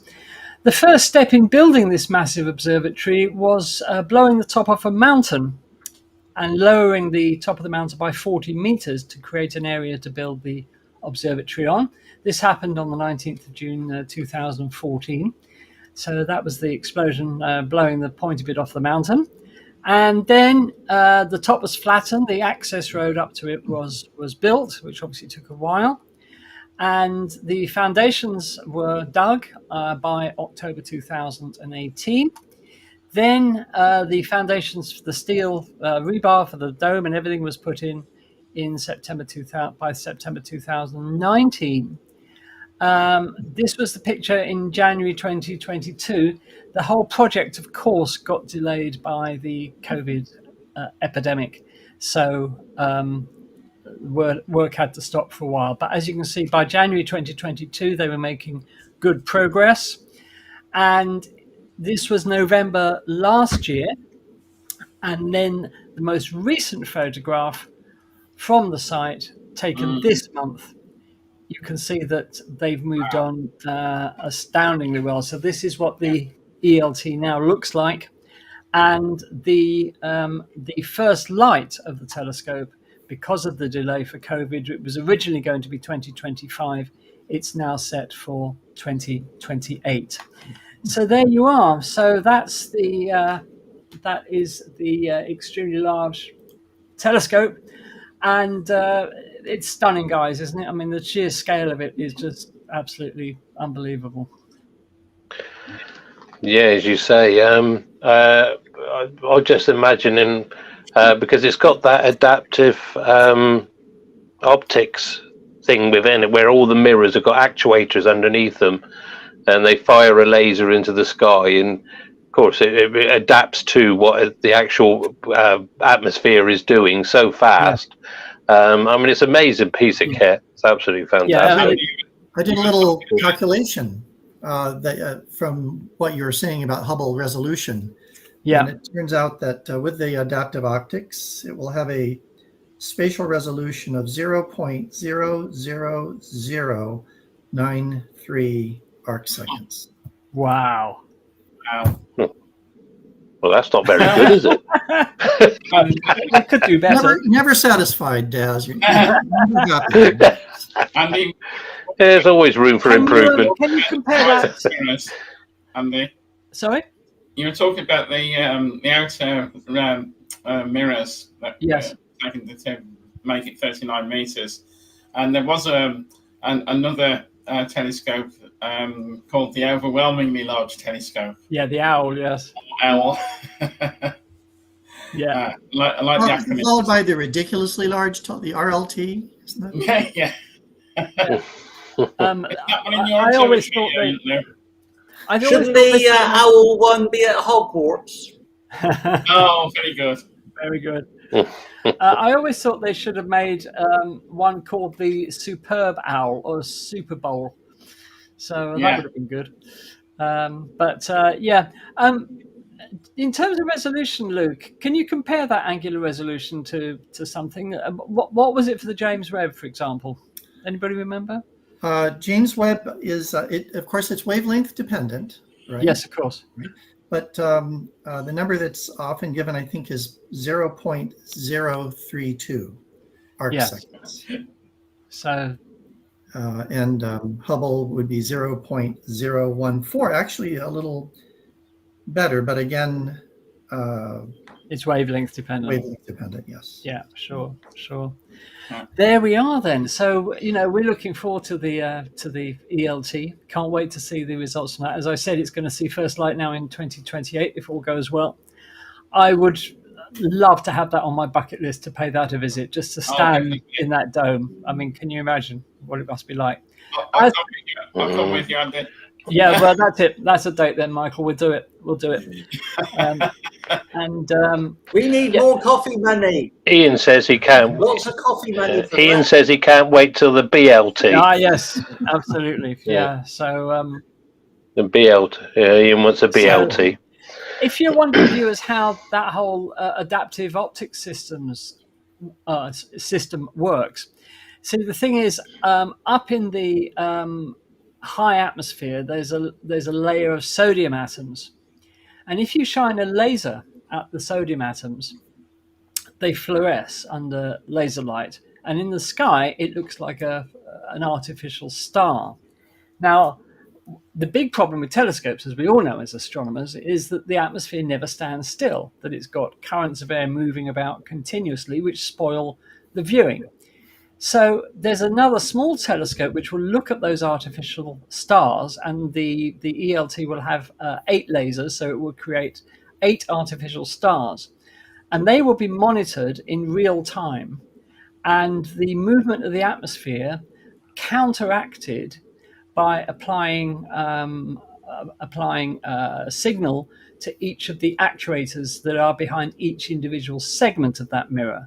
And they will move in the opposite way to what the atmosphere is doing, thus cancelling out the movement, which will give you an ultra stable image, even if the atmosphere is quite turbulent.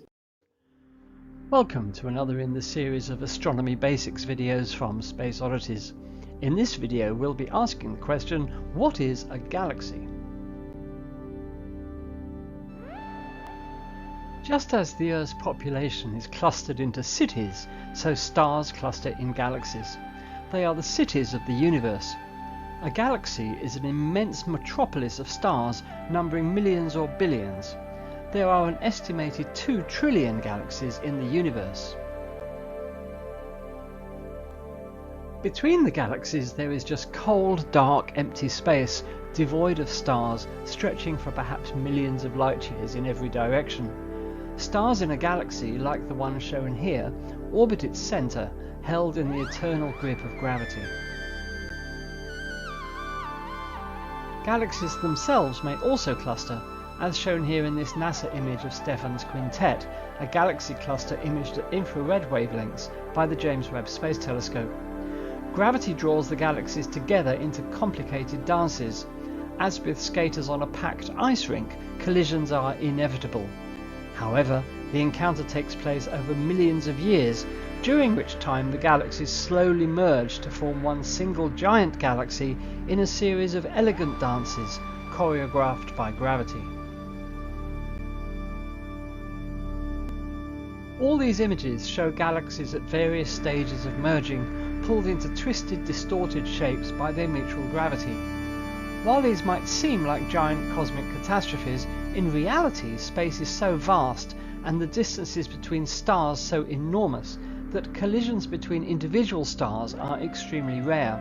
Galaxies are so tenuous that galaxy mergers are like clouds passing through one another. It was the great American astronomer Edwin Hubble who, in the 1930s, was the first to attempt a systematic classification of galaxies based on what he observed. His resulting diagram, shown here, is sometimes referred to as the tuning fork. Hubble classified galaxies into 3 main groups: ellipticals, spirals, and barred spirals. We now know that there are other types of galaxy, but the vast majority of galaxies in the universe fall into one of these 3 categories. Today, Hubble's tuning fork diagram still serves us well as a basic categorization of galaxies. So let's talk about one of Hubble's main classification of galaxies, the spiral galaxies. This archetypal classification of galaxy consists of one or more spiral arms of stars sweeping out from the centre like the arms of a Catherine wheel.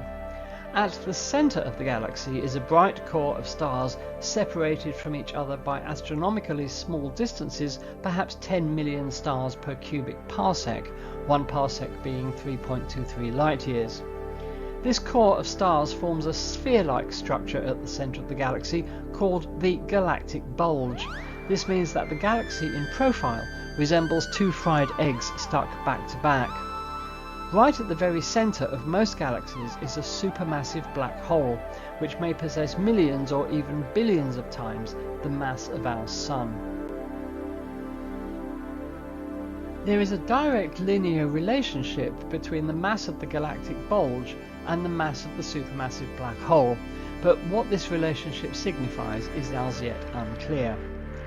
Most star formation in galaxies occurs in the dusty spiral arms.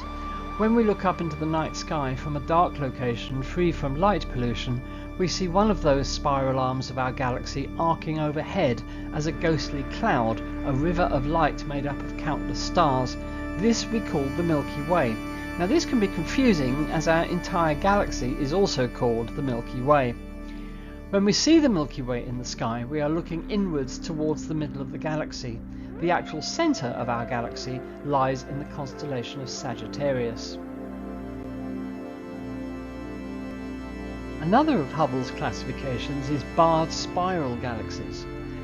Barred spirals, as their name suggests, are a type of spiral galaxy where a bar of stars extends either side of the galactic core. The spiral arms emanate from each end of the bar, as you can see in this illustration. 2/3 of all spiral galaxies are barred spirals. Surprisingly, our own Milky Way galaxy is a barred spiral, although this was not discovered until 2005 from observations made with the Spitzer Space Telescope. The bars in barred spiral galaxies form when the orbits of stars in the galaxy's inner disk become unstable and deviate from a circular path. This can happen for a number of reasons, including interactions with other galaxies.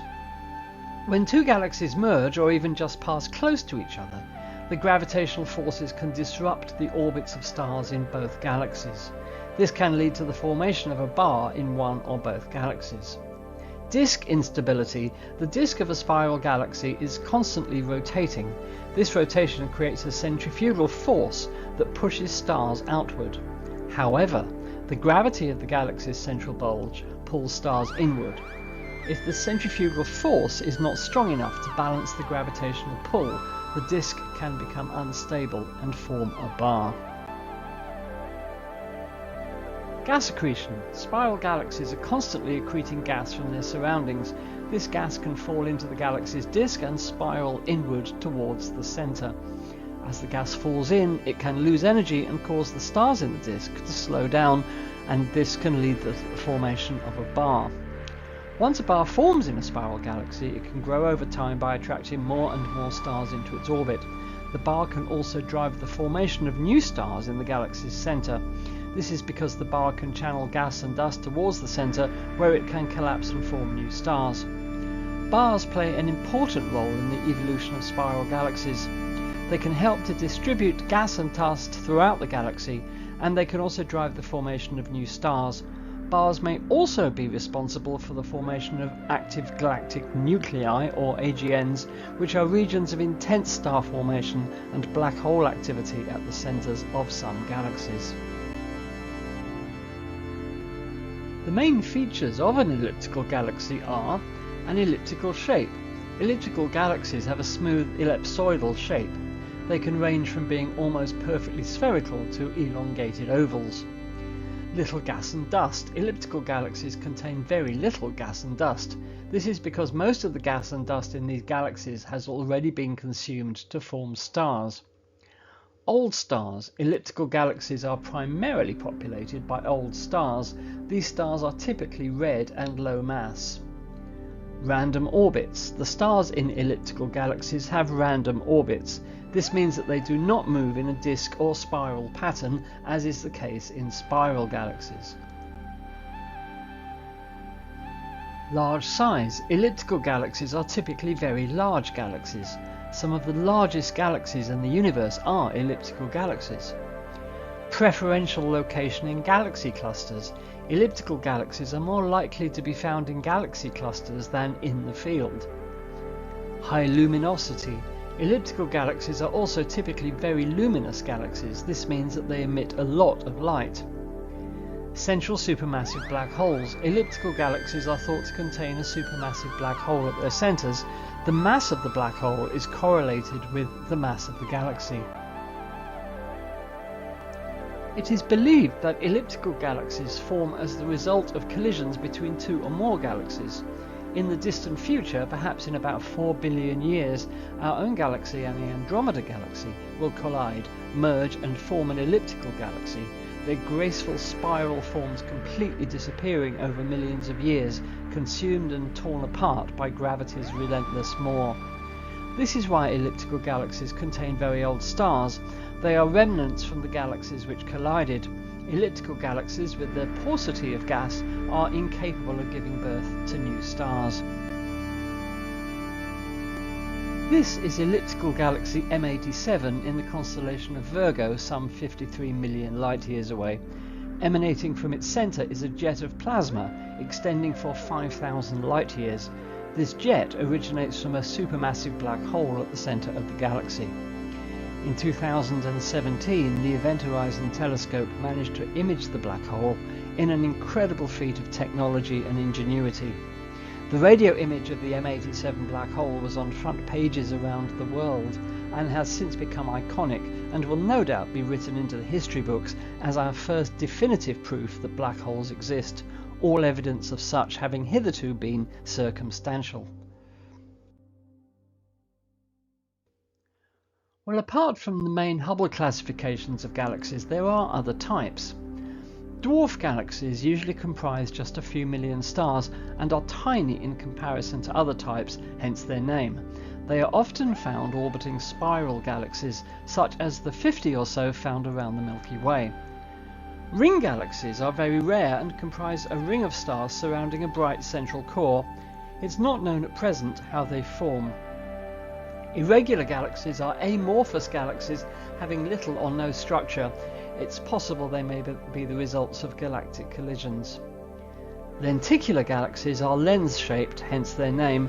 They are midway between a spiral and an elliptical galaxy.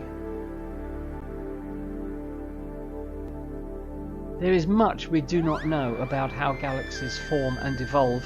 It is one of the most intense areas of astronomical study. The James Webb Space Telescope, looking back to the dawn of the universe, has shown us early galaxies just a few 100 million years after the Big Bang. How galaxies evolve so quickly in such an astronomically short period of time is not well understood, but it is to be hoped that further JWST observations will shed some light on the conundrum. This image shows some of the very early galaxies imaged by the JWST. It is incredible that we are able to look back in time to the infant universe before the formation of the majestic spiral galaxies. Well, we hope you've enjoyed this introduction to galaxies. Just to summarise, galaxies are vast cities of stars. They're categorised using a system developed by Edwin Hubble. They fall into three main categories: spirals, barred spirals and ellipticals. Galaxies can form clusters comprising up to hundreds of galaxies, and all but a few galaxies have supermassive black holes at their centres. Don't forget to check out our other Astronomy Basics videos in the playlist of the same name on the Space Oddities YouTube channel. Until next time, goodbye. Yes. Here we are, very close to solar maximum, and it appears that solar maximum is going to occur a little earlier than we thought, perhaps by the end of the year, perhaps the first quarter of next year.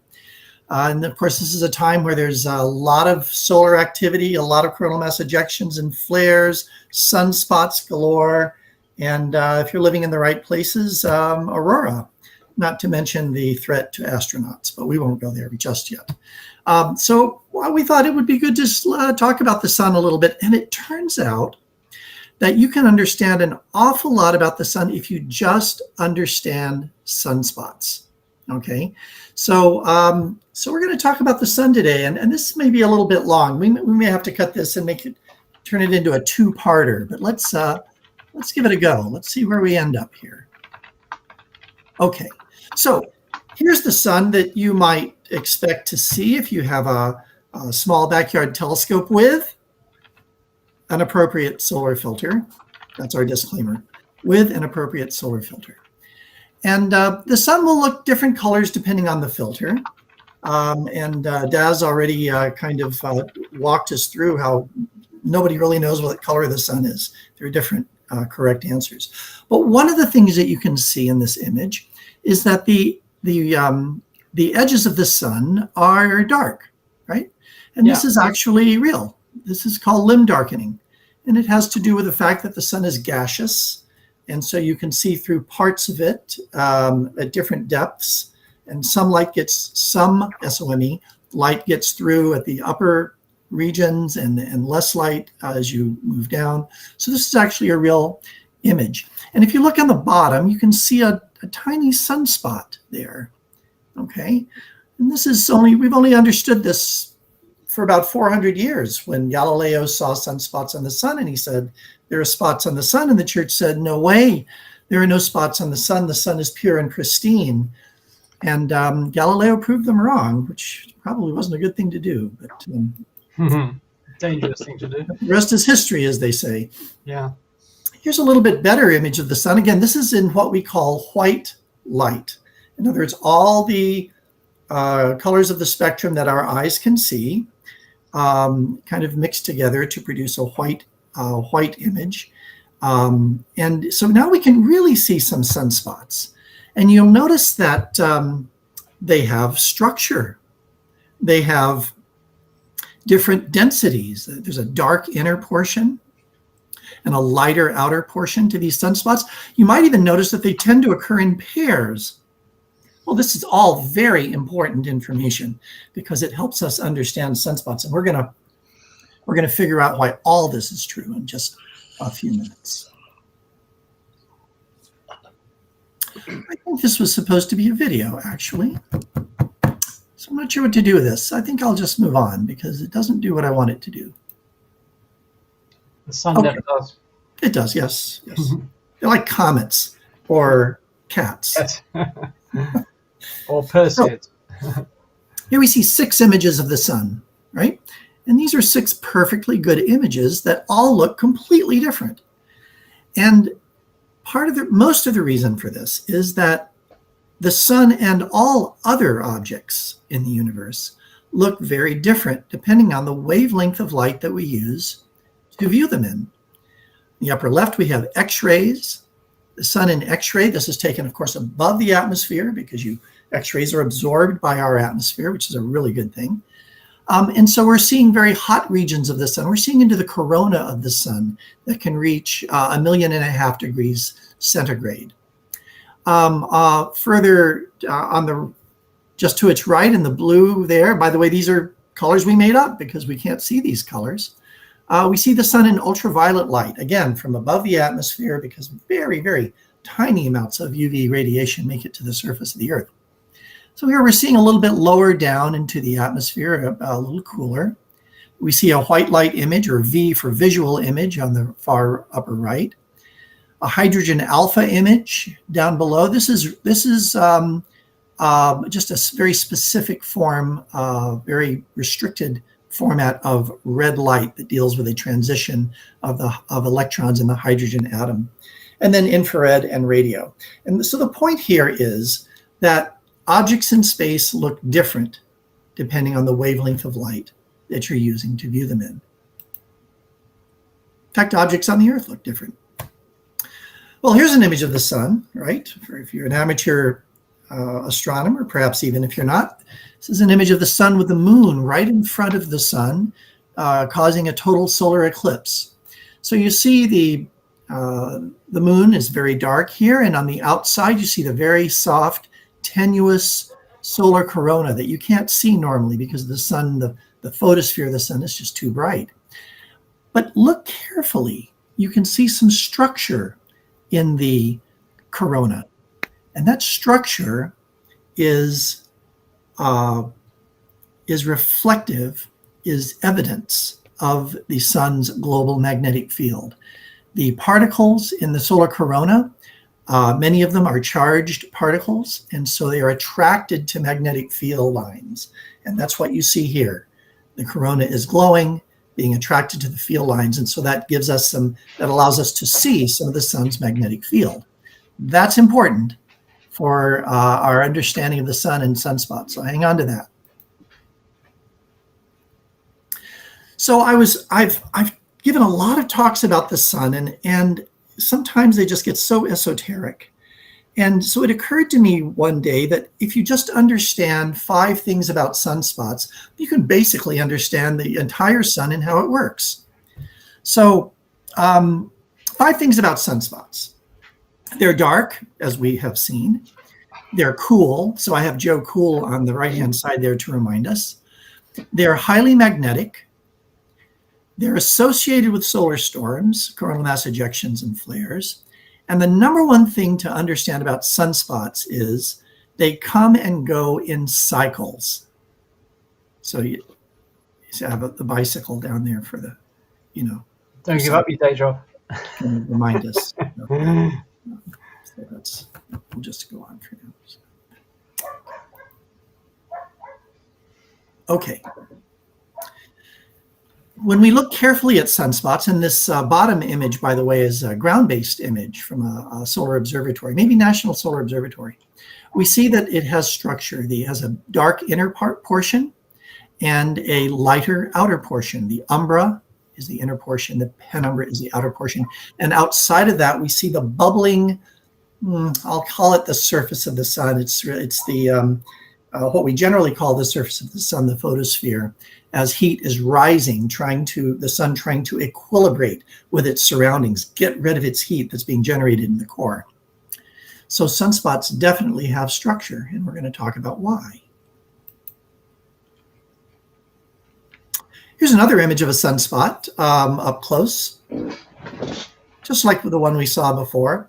The inner darker part, the umbra, is cooler than the surrounding area, the penumbra, which is also cooler than the surface of the sun. Surface of the sun, let's see, we have mostly UK people. So do you guys use centigrade, Fahrenheit, Kelvin? What do you use? It's about 6,000 degrees centigrade. And the inner portion of sunspots may be 3,500, 4,000 degrees centigrade, something like that. And we're going to learn why they're cooler. Well, this was supposed to be a video too. Heck with it. Let's move on. Okay. We have very good evidence now from the physics and from observations, especially a field called helioseismology, which is looking at how the sun rings as sound waves propagate through it, that we can look at the sun as being composed, at least from the photosphere down, into 3 parts: the core, the radiative zone, and the convective zone. In the core, where temperatures can reach 15 million degrees centigrade, centigrade Kelvin doesn't matter at that level, we have fusion taking place where 2 protons are fired together at very high speeds because of the high pressure and temperature to bond together, to bypass that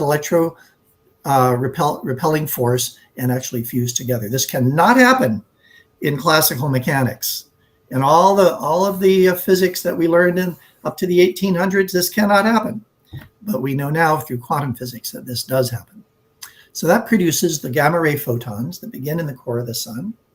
They migrate out into a region called the radiative zone where they are scattered by electrons, free electrons in that zone.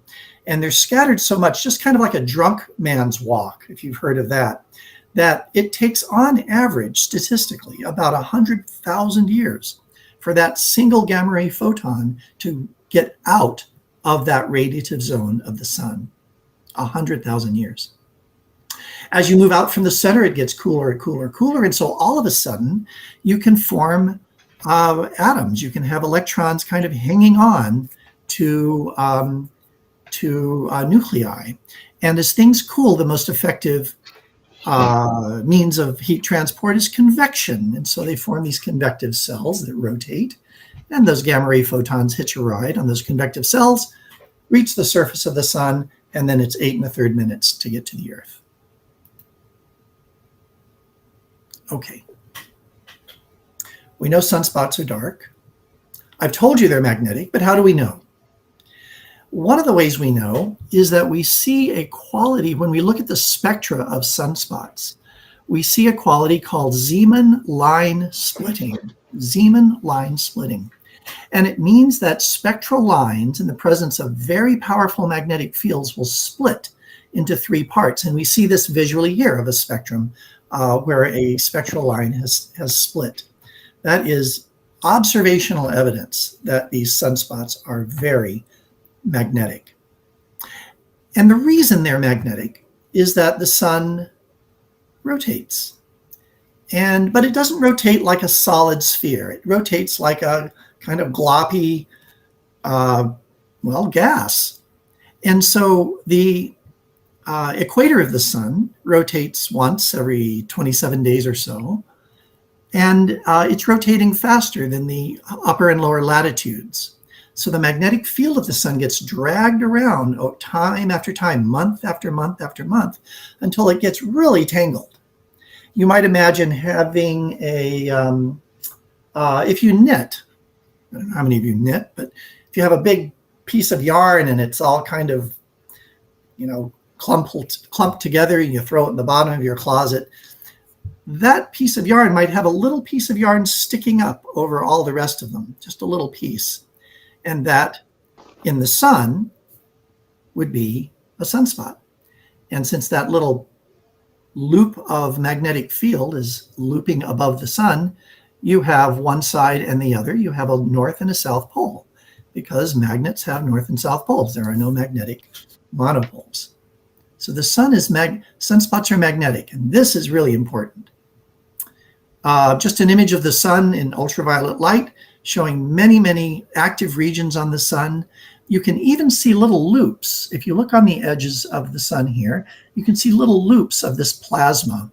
And this is the material rising from a sunspot, from one side of a sunspot, and diving back down into the other, because these plasma obey magnetic field lines, just like as we saw before. So why are they cool? They are relatively cool. And the reason is that the magnetic field in the region of these sunspots is pushing down on that gas that's trying to upwell to the surface. Remember the convective zone just under the photosphere? And since they're pushing down on this gas, it can't get out there, so it has to move around the sunspot and emerges on either side of the sunspot. But the sunspot region itself is cool as a result. Now, okay, this is my favorite slide because it has a little equation in it. And it's actually not that hard to understand. It turns out that a small drop in temperature produces a large drop in brightness. So we just said sunspots are cool, relatively cool. In this equation, L is luminosity or brightness, and it equals 4, that's a number, times pi, that's a number, times radius, which is just a number, times sigma, which is a number, times the temperature to the 4th power. So you modify the temperature just a little bit, raise it to the 4th power, and you have a huge change in brightness. And this is why sunspots are so dark, because they're cool.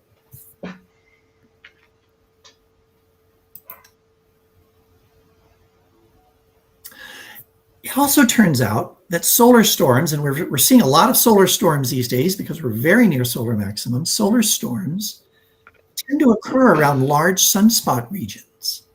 Solar flares, which are generally dominated by electromagnetic radiation, and coronal mass ejections, which are dominated by particle radiation, they tend to occur around sunspot regions. So during solar max, we see lots of sunspots, bigger sunspots in general, and more solar storms. No accident. So, what have we learned about sunspots? They're dark. We know why they're dark. They're cool. We know why they're cool.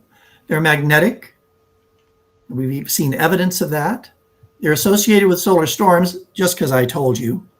And and they come and go in cycles, but we haven't talked about the cycles yet. Let's see if I have a... That's fantastic. Where are we in time? I don't know how to break this up quite. We've got we're half an hour into the show. Okay. I wonder if... well, you let me know You drag. You have a hook. Andy has the hook, and he will hook it around my neck and drag me off as I wave to screaming fans. Right. Well, I mean, it's all interesting stuff, Luke. So we would love to see it. So no problem at all. Yes, indeed. Right. Well, thank you for that. Perhaps we'll carry on next week with the rest of us. Yeah, we can carry on next week. Yeah, because I mean, Lou, you mentioned the corona being up to 1.5 million degrees in heat, hotter than the actual surface of the sun. Well, just recently I was reading a paper that they think they may have solved that problem, why the corona is so much hotter. And it was, I'm not sure whether it was Betty Colombo or Parker Solar Probe, one of the two. No, it was the studying Solar Orbiter. Oh, okay, then not even the one I was thinking Europeans always want to take credit. I mean, come on. For good reason. We just do it better, that's why. Of course. Yeah. What they noticed was that you were talking about these magnetic lines on the surface of the sun, which usually join the spots and all that, but there's also other magnetic activity going on, which gives us the plages, which is the light areas. So there's a lot of magnetic activity going on. But what they found is that it's covered in these little magnetic lines, which apparently are vibrating very rapidly. And they think that this vibration of all these small magnetic filaments is possibly the cause. And like I said, it's possibly, with the sun, we don't know positively, is what's actually heating the actual corona to such a high temperature. And if it's correct, then that's one more nail in the coffin of the mysteries of the sun. If you remember, Daz, I was showing some images of those last week. And they're like... Oh, of course, yeah, sorry, yeah. No problem. Yeah. They're like little magnetic waves that are travelling rapidly across the surface of the sun. And they think that's what's, as Daz said, that's what's heating the corona. Would these be the Elfin waves? That this was the prevailing theory before Parker was launched. Don't know. I couldn't tell you offhand. But also, you were talking about the cycle. Of course, we were expecting cycle 25 to reach its maximum on 2025, but because it's the prediction. This is outdoing all the predictions that they've made so far. They expected the solar spot activity to be very low, like the previous cycle 24 was. And they were then, of course, there was also some people that were expanding that. If we go into what they call it, a great solar minimum, which could eventually lead to an ice age. Well, that'll sort out our global warming problem. I have to break in here. We have been laboring under that theory for a long time. The regions of time where there are essentially no sunspots, the Maunder minimum, and all that, and the ice age that occurred in Europe. During the last one, I think the late 1600s. That appears not to be the case any longer. That a more careful review of the data. I was teaching it. But a more careful review of the data suggests that sunspot minima, even prolonged sunspot minima, do not result in mini ice ages as much as we need a mini ice age right now. I don't think that's borne out by the data. Not happen. Not from that anyway. Oh, that's a shame. Yeah, because the second minimum you were talking about, was that the Dalton minimum? Oh yes, there's yeah, there was a Dalton. Okay, so that's burst that bubble anyway.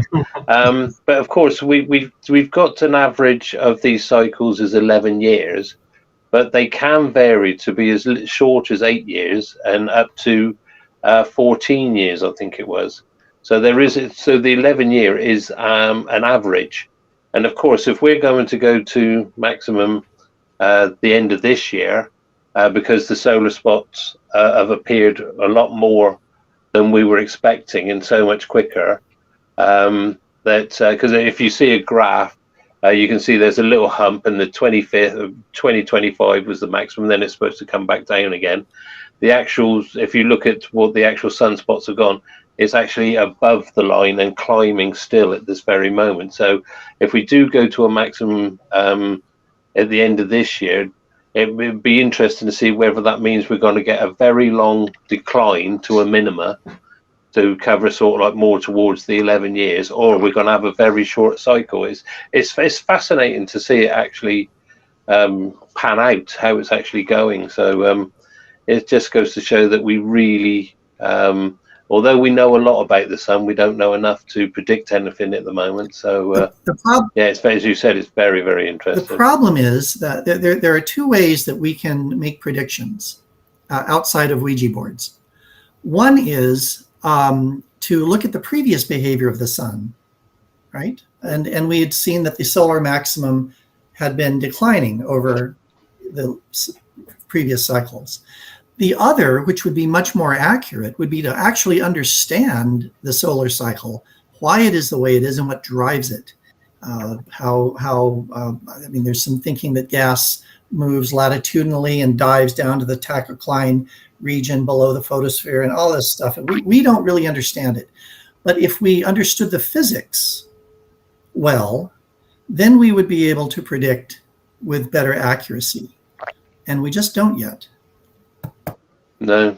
I mean, one thing I did forget to mention is we could also have a double peak of maximum. It can start to decline and then pop back up again. So it's fascinating. I find these sunspots and these cycles. And of course, I think it was Ian mentioned it last week when we mentioned the sun, is that at the end of this cycle, the poles will swap. So that's one of the ways we know that the cycles come to an end. And also with your dual sunspots, they've got polarities. They will also swap. And that's how we know we've come to an end of a cycle. But then you've then got supposedly another cycle.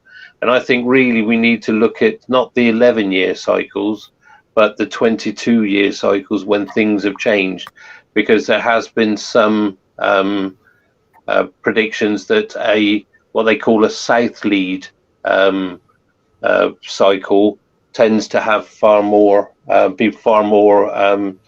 have more interaction with us than with solar weather than a north one does. It's just fascinating. I find this so interesting.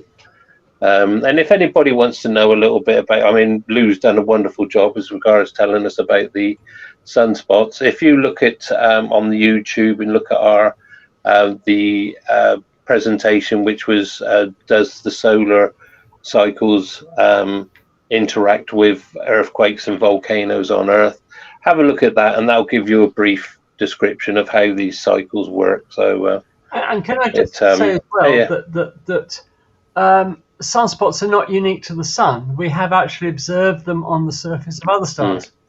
So we know that they are a common feature of stars, that they are sort of intrinsic, if you like, to the activity of stars. For example, here's one on the surface of, let me just make that a bit bigger, of Zeta Andromedae. You can see three clear, well, astronomers call them star spots, of course, not sunspots, because they're not on the sun, they're on other stars. So these are star spots, and this is another star, big star called Zeta Andromedae. And I think they've imaged them on Betelgeuse, Regulus, and Antares, if I remember right. Yes. I mean, as well as sunspots, you've also got to think about coronal holes, which also give us intense space winds. And Kevin here is talking about plages and faculae. There's a lot of things that actually go on the surface of the sun, which all interact, and they all do their own thing. I mean, there's been a couple of this week alone, we've had about 3 or 4 storms come our way from flares and coronal mass ejections. It's really ramped up at the moment. And if you want to look at this, a website which I've just found recently, it's called solarham.net. Now, if you go to that, you'll be able to look at the sun in different wavelengths, as Lou was pointing out. Every wavelength gives you something different to look at. What's it called, and it's solarham.net. Solarham, as in HAM. HAM, yeah. Okay. And from there, you can actually link up to NOAA, which is the North American space weather community, or just Google NOAA space weather, and there's one on there called panels. And if you go on the panels, it gives you all these graphs, all these diagrams. And if you go to the actual NOAA site, you can actually watch videos of what's happened in the last few hours and things like that. So and it's all free. So yeah, have a look. It's fascinating. Great.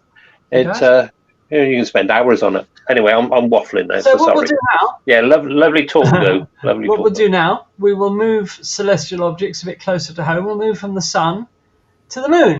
So I hope you can see this. So the first bit is about the gravitational wave background. Now, let's start off by having a look at, if you like, the spectrum of gravitational waves. As you're probably aware by now, we have detected over 100 gravitational wave events since 2015 using the LIGO detectors in the United States and the Virgo detector in Italy.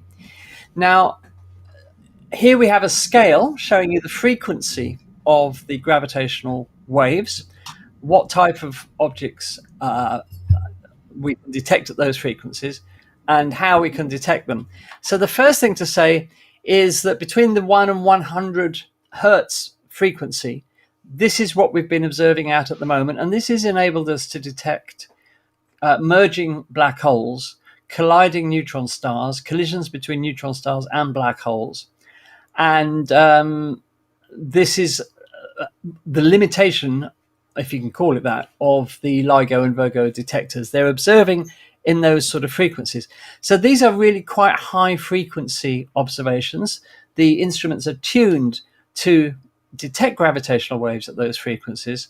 So these are high frequency, short wavelength, if you like, events.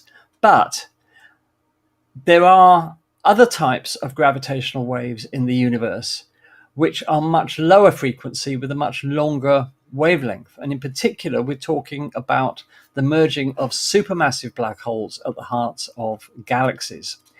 And this is right down here at 10 to the minus 8, 10 to the minus, well, between 10 to the minus 7 and 10 to the minus 9 hertz in frequency. These are much longer wavelength events. It's reckoned that some of these wavelengths could be light years long. And to detect these, one way of doing it is to use pulsars to detect these gravitational waves. Now, to do this, you use the thing is called the pulsar timing arrays. And astronomers have used millisecond pulsars for this. Now, what are these? These are pulsars that have got a rotation speed of less than 10 milliseconds. And we know their rotation speed incredibly accurately. They are the universe's most accurate clocks. They in terms of timing, they rival the most accurate atomic clocks that we have. The fastest spinning millisecond pulsar yet discovered rotates at an amazing 716 times per second.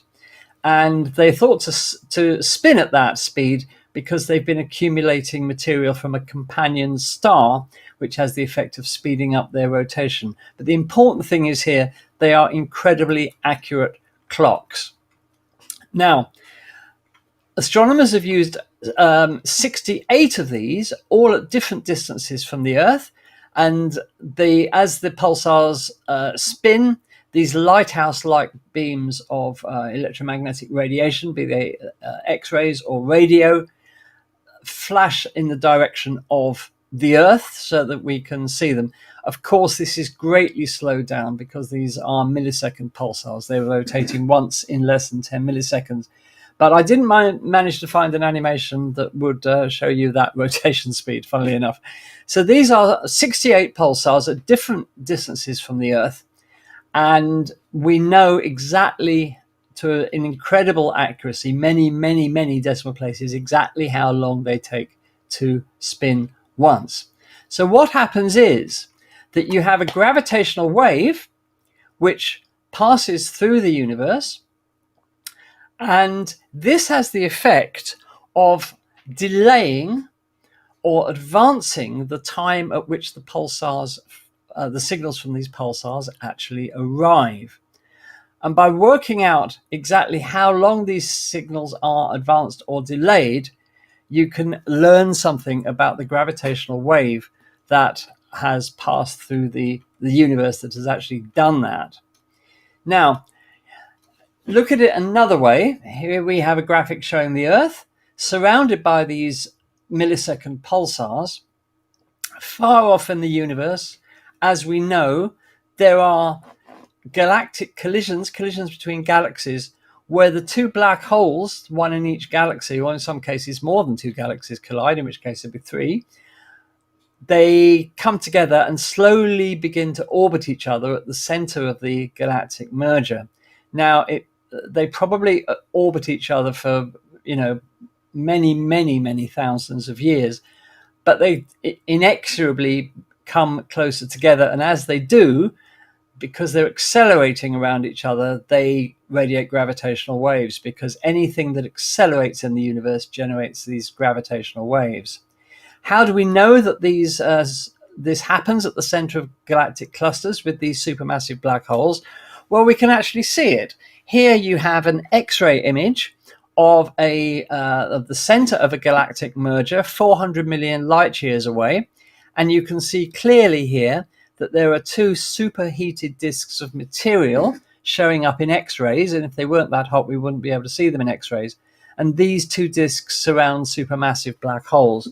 Now, to see the gap between those supermassive black holes at a distance of 400 million light years means that, of course, they're very far apart. Otherwise, we wouldn't stand a chance of being able to split those into two separate objects. Those two black holes are separated by 5,000 light years, believe it or not. That's the gap between the two you can see there. If we add the radio data into that graphic, we can see the jets of material that the black holes are firing out across the universe. And they are swept back, if you like, in this combined radio and X-ray image, because the black holes are plowing through the interstellar medium at about 1,200 kilometers a second, and this forces their jets to be swept back as if they were in a wind, if you like. So we know that we can see these black holes which one day will merge, and as they do get closer together, the gravitational waves from them get stronger and stronger. But the point is that they are very long wavelength, low frequency gravitational waves. Now, why would a pulsar either advance or retard the signal from a pulsar? So if you can imagine, you have a photon leaving a pulsar on its way towards the Earth, and because gravitational waves stretch and squeeze space-time, they stretch it in one direction, squeeze it in another, the photon will actually have to pass through a greater or longer distance, because space is either being stretched or squeezed. And this means that it will if it's being stretched, the photon will take longer to pass through the gravitational wave, because space is literally being stretched. So the photon takes a longer time to arrive at the Earth. So its arrival is delayed compared to when it should be arriving, because we know exactly when it should be arriving, because they are the universe's most accurate clocks. Similarly, if space is being squeezed, they arrive in advance of when they should arrive. Now, what astronomers have found is this, that there is a background noise in the universe of these gravitational waves, because gravitational waves according to Einstein, and we have to say we think there are quantum reasons why this probably doesn't happen, but according to Einstein, gravitational waves never die out altogether. They just keep traveling forever. They get weaker, but they never die out altogether. So in the history of the universe, all of these mergers, and there've been probably countless mergers between supermassive black holes, all of these gravitational waves come together over time to form this background hum, if you like, of gravitational waves to the universe. And this is what they've now detected with the pulsar timing array. Now, it has to be said, first of all, that merging supermassive black holes is not the only explanation for this background hum in the universe. There are actually some quite exotic explanations that could be true, but obviously there will be more studies needed to determine exactly what the cause of this hum is. But the most likely candidate is these supermassive black holes. The project to do this, the pulsar timing array, has been running for 15 years. So they've had a chance to collect these long wavelength gravitational waves over 15 years, coming from all over the universe. And the whole point about it is, and the great thing about this is, that the pulsar timing array, well, it's not just one group of scientists.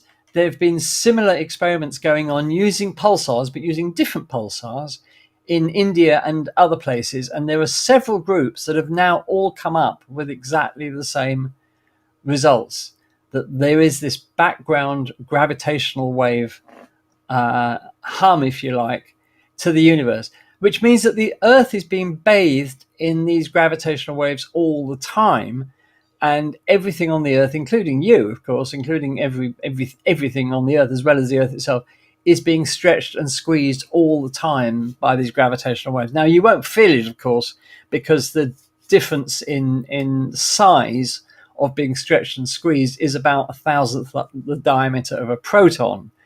But it is happening, and we now have the instrumentation to detect it. So over time, all of these gravitational waves coming from all over the sky merge into this background that has now been detected by the pulsar timing array. For the future, this is fantastic, because what they hope to be able to do is to actually pin down where these gravitational waves come from, what types of objects are producing them. But as I said, it's more likely than not to be merging supermassive black holes. The International Pulsar Timing Array, these are the locations of the telescopes. We have, it includes the biggest radio telescope in the world, the FAST telescope in China. We've got the famous Lovell telescope at Jodrell Bank, of course, in the UK. We've got the Chime telescope in Canada. Arecibo, before its unfortunate demise, was taking part. We've got Meerkat in South Africa, which is a precursor telescope to the world's biggest radio telescope, the Square Kilometre Array, which will be complete hopefully before the end of the decade, although it might be a little bit delayed because of COVID. We've got the famous Parkes Radio Telescope in Australia, and we've got a couple of others. But, there have been several groups of scientists working on this and asking the same questions, and they've all got exactly the same results. In fact, the different teams coordinated about when this was going to be released last week, so that nobody was scooped. And there's just some of the telescopes involved. The Jodrell Bank, of course, at bottom right, the Chime telescope above it, and so on and so forth.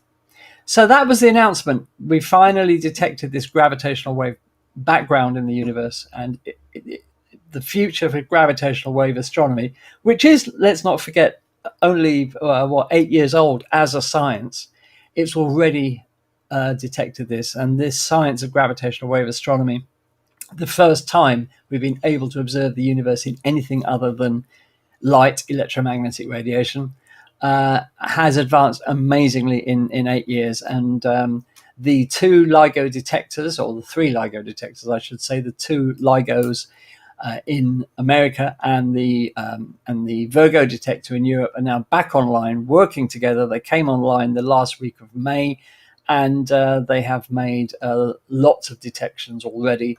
I was looking the other day, one day in particular, they made 9 detections of gravitational wave results yet to be analyzed. But, even if half of them are terrestrial in origin, and something vibrating on the Earth rather than the vibrations coming from space, then the upgrades that they've undergone over the last couple of years will be well worth it. So we're all really excited about the future of this fledgling science of gravitational wave astronomy.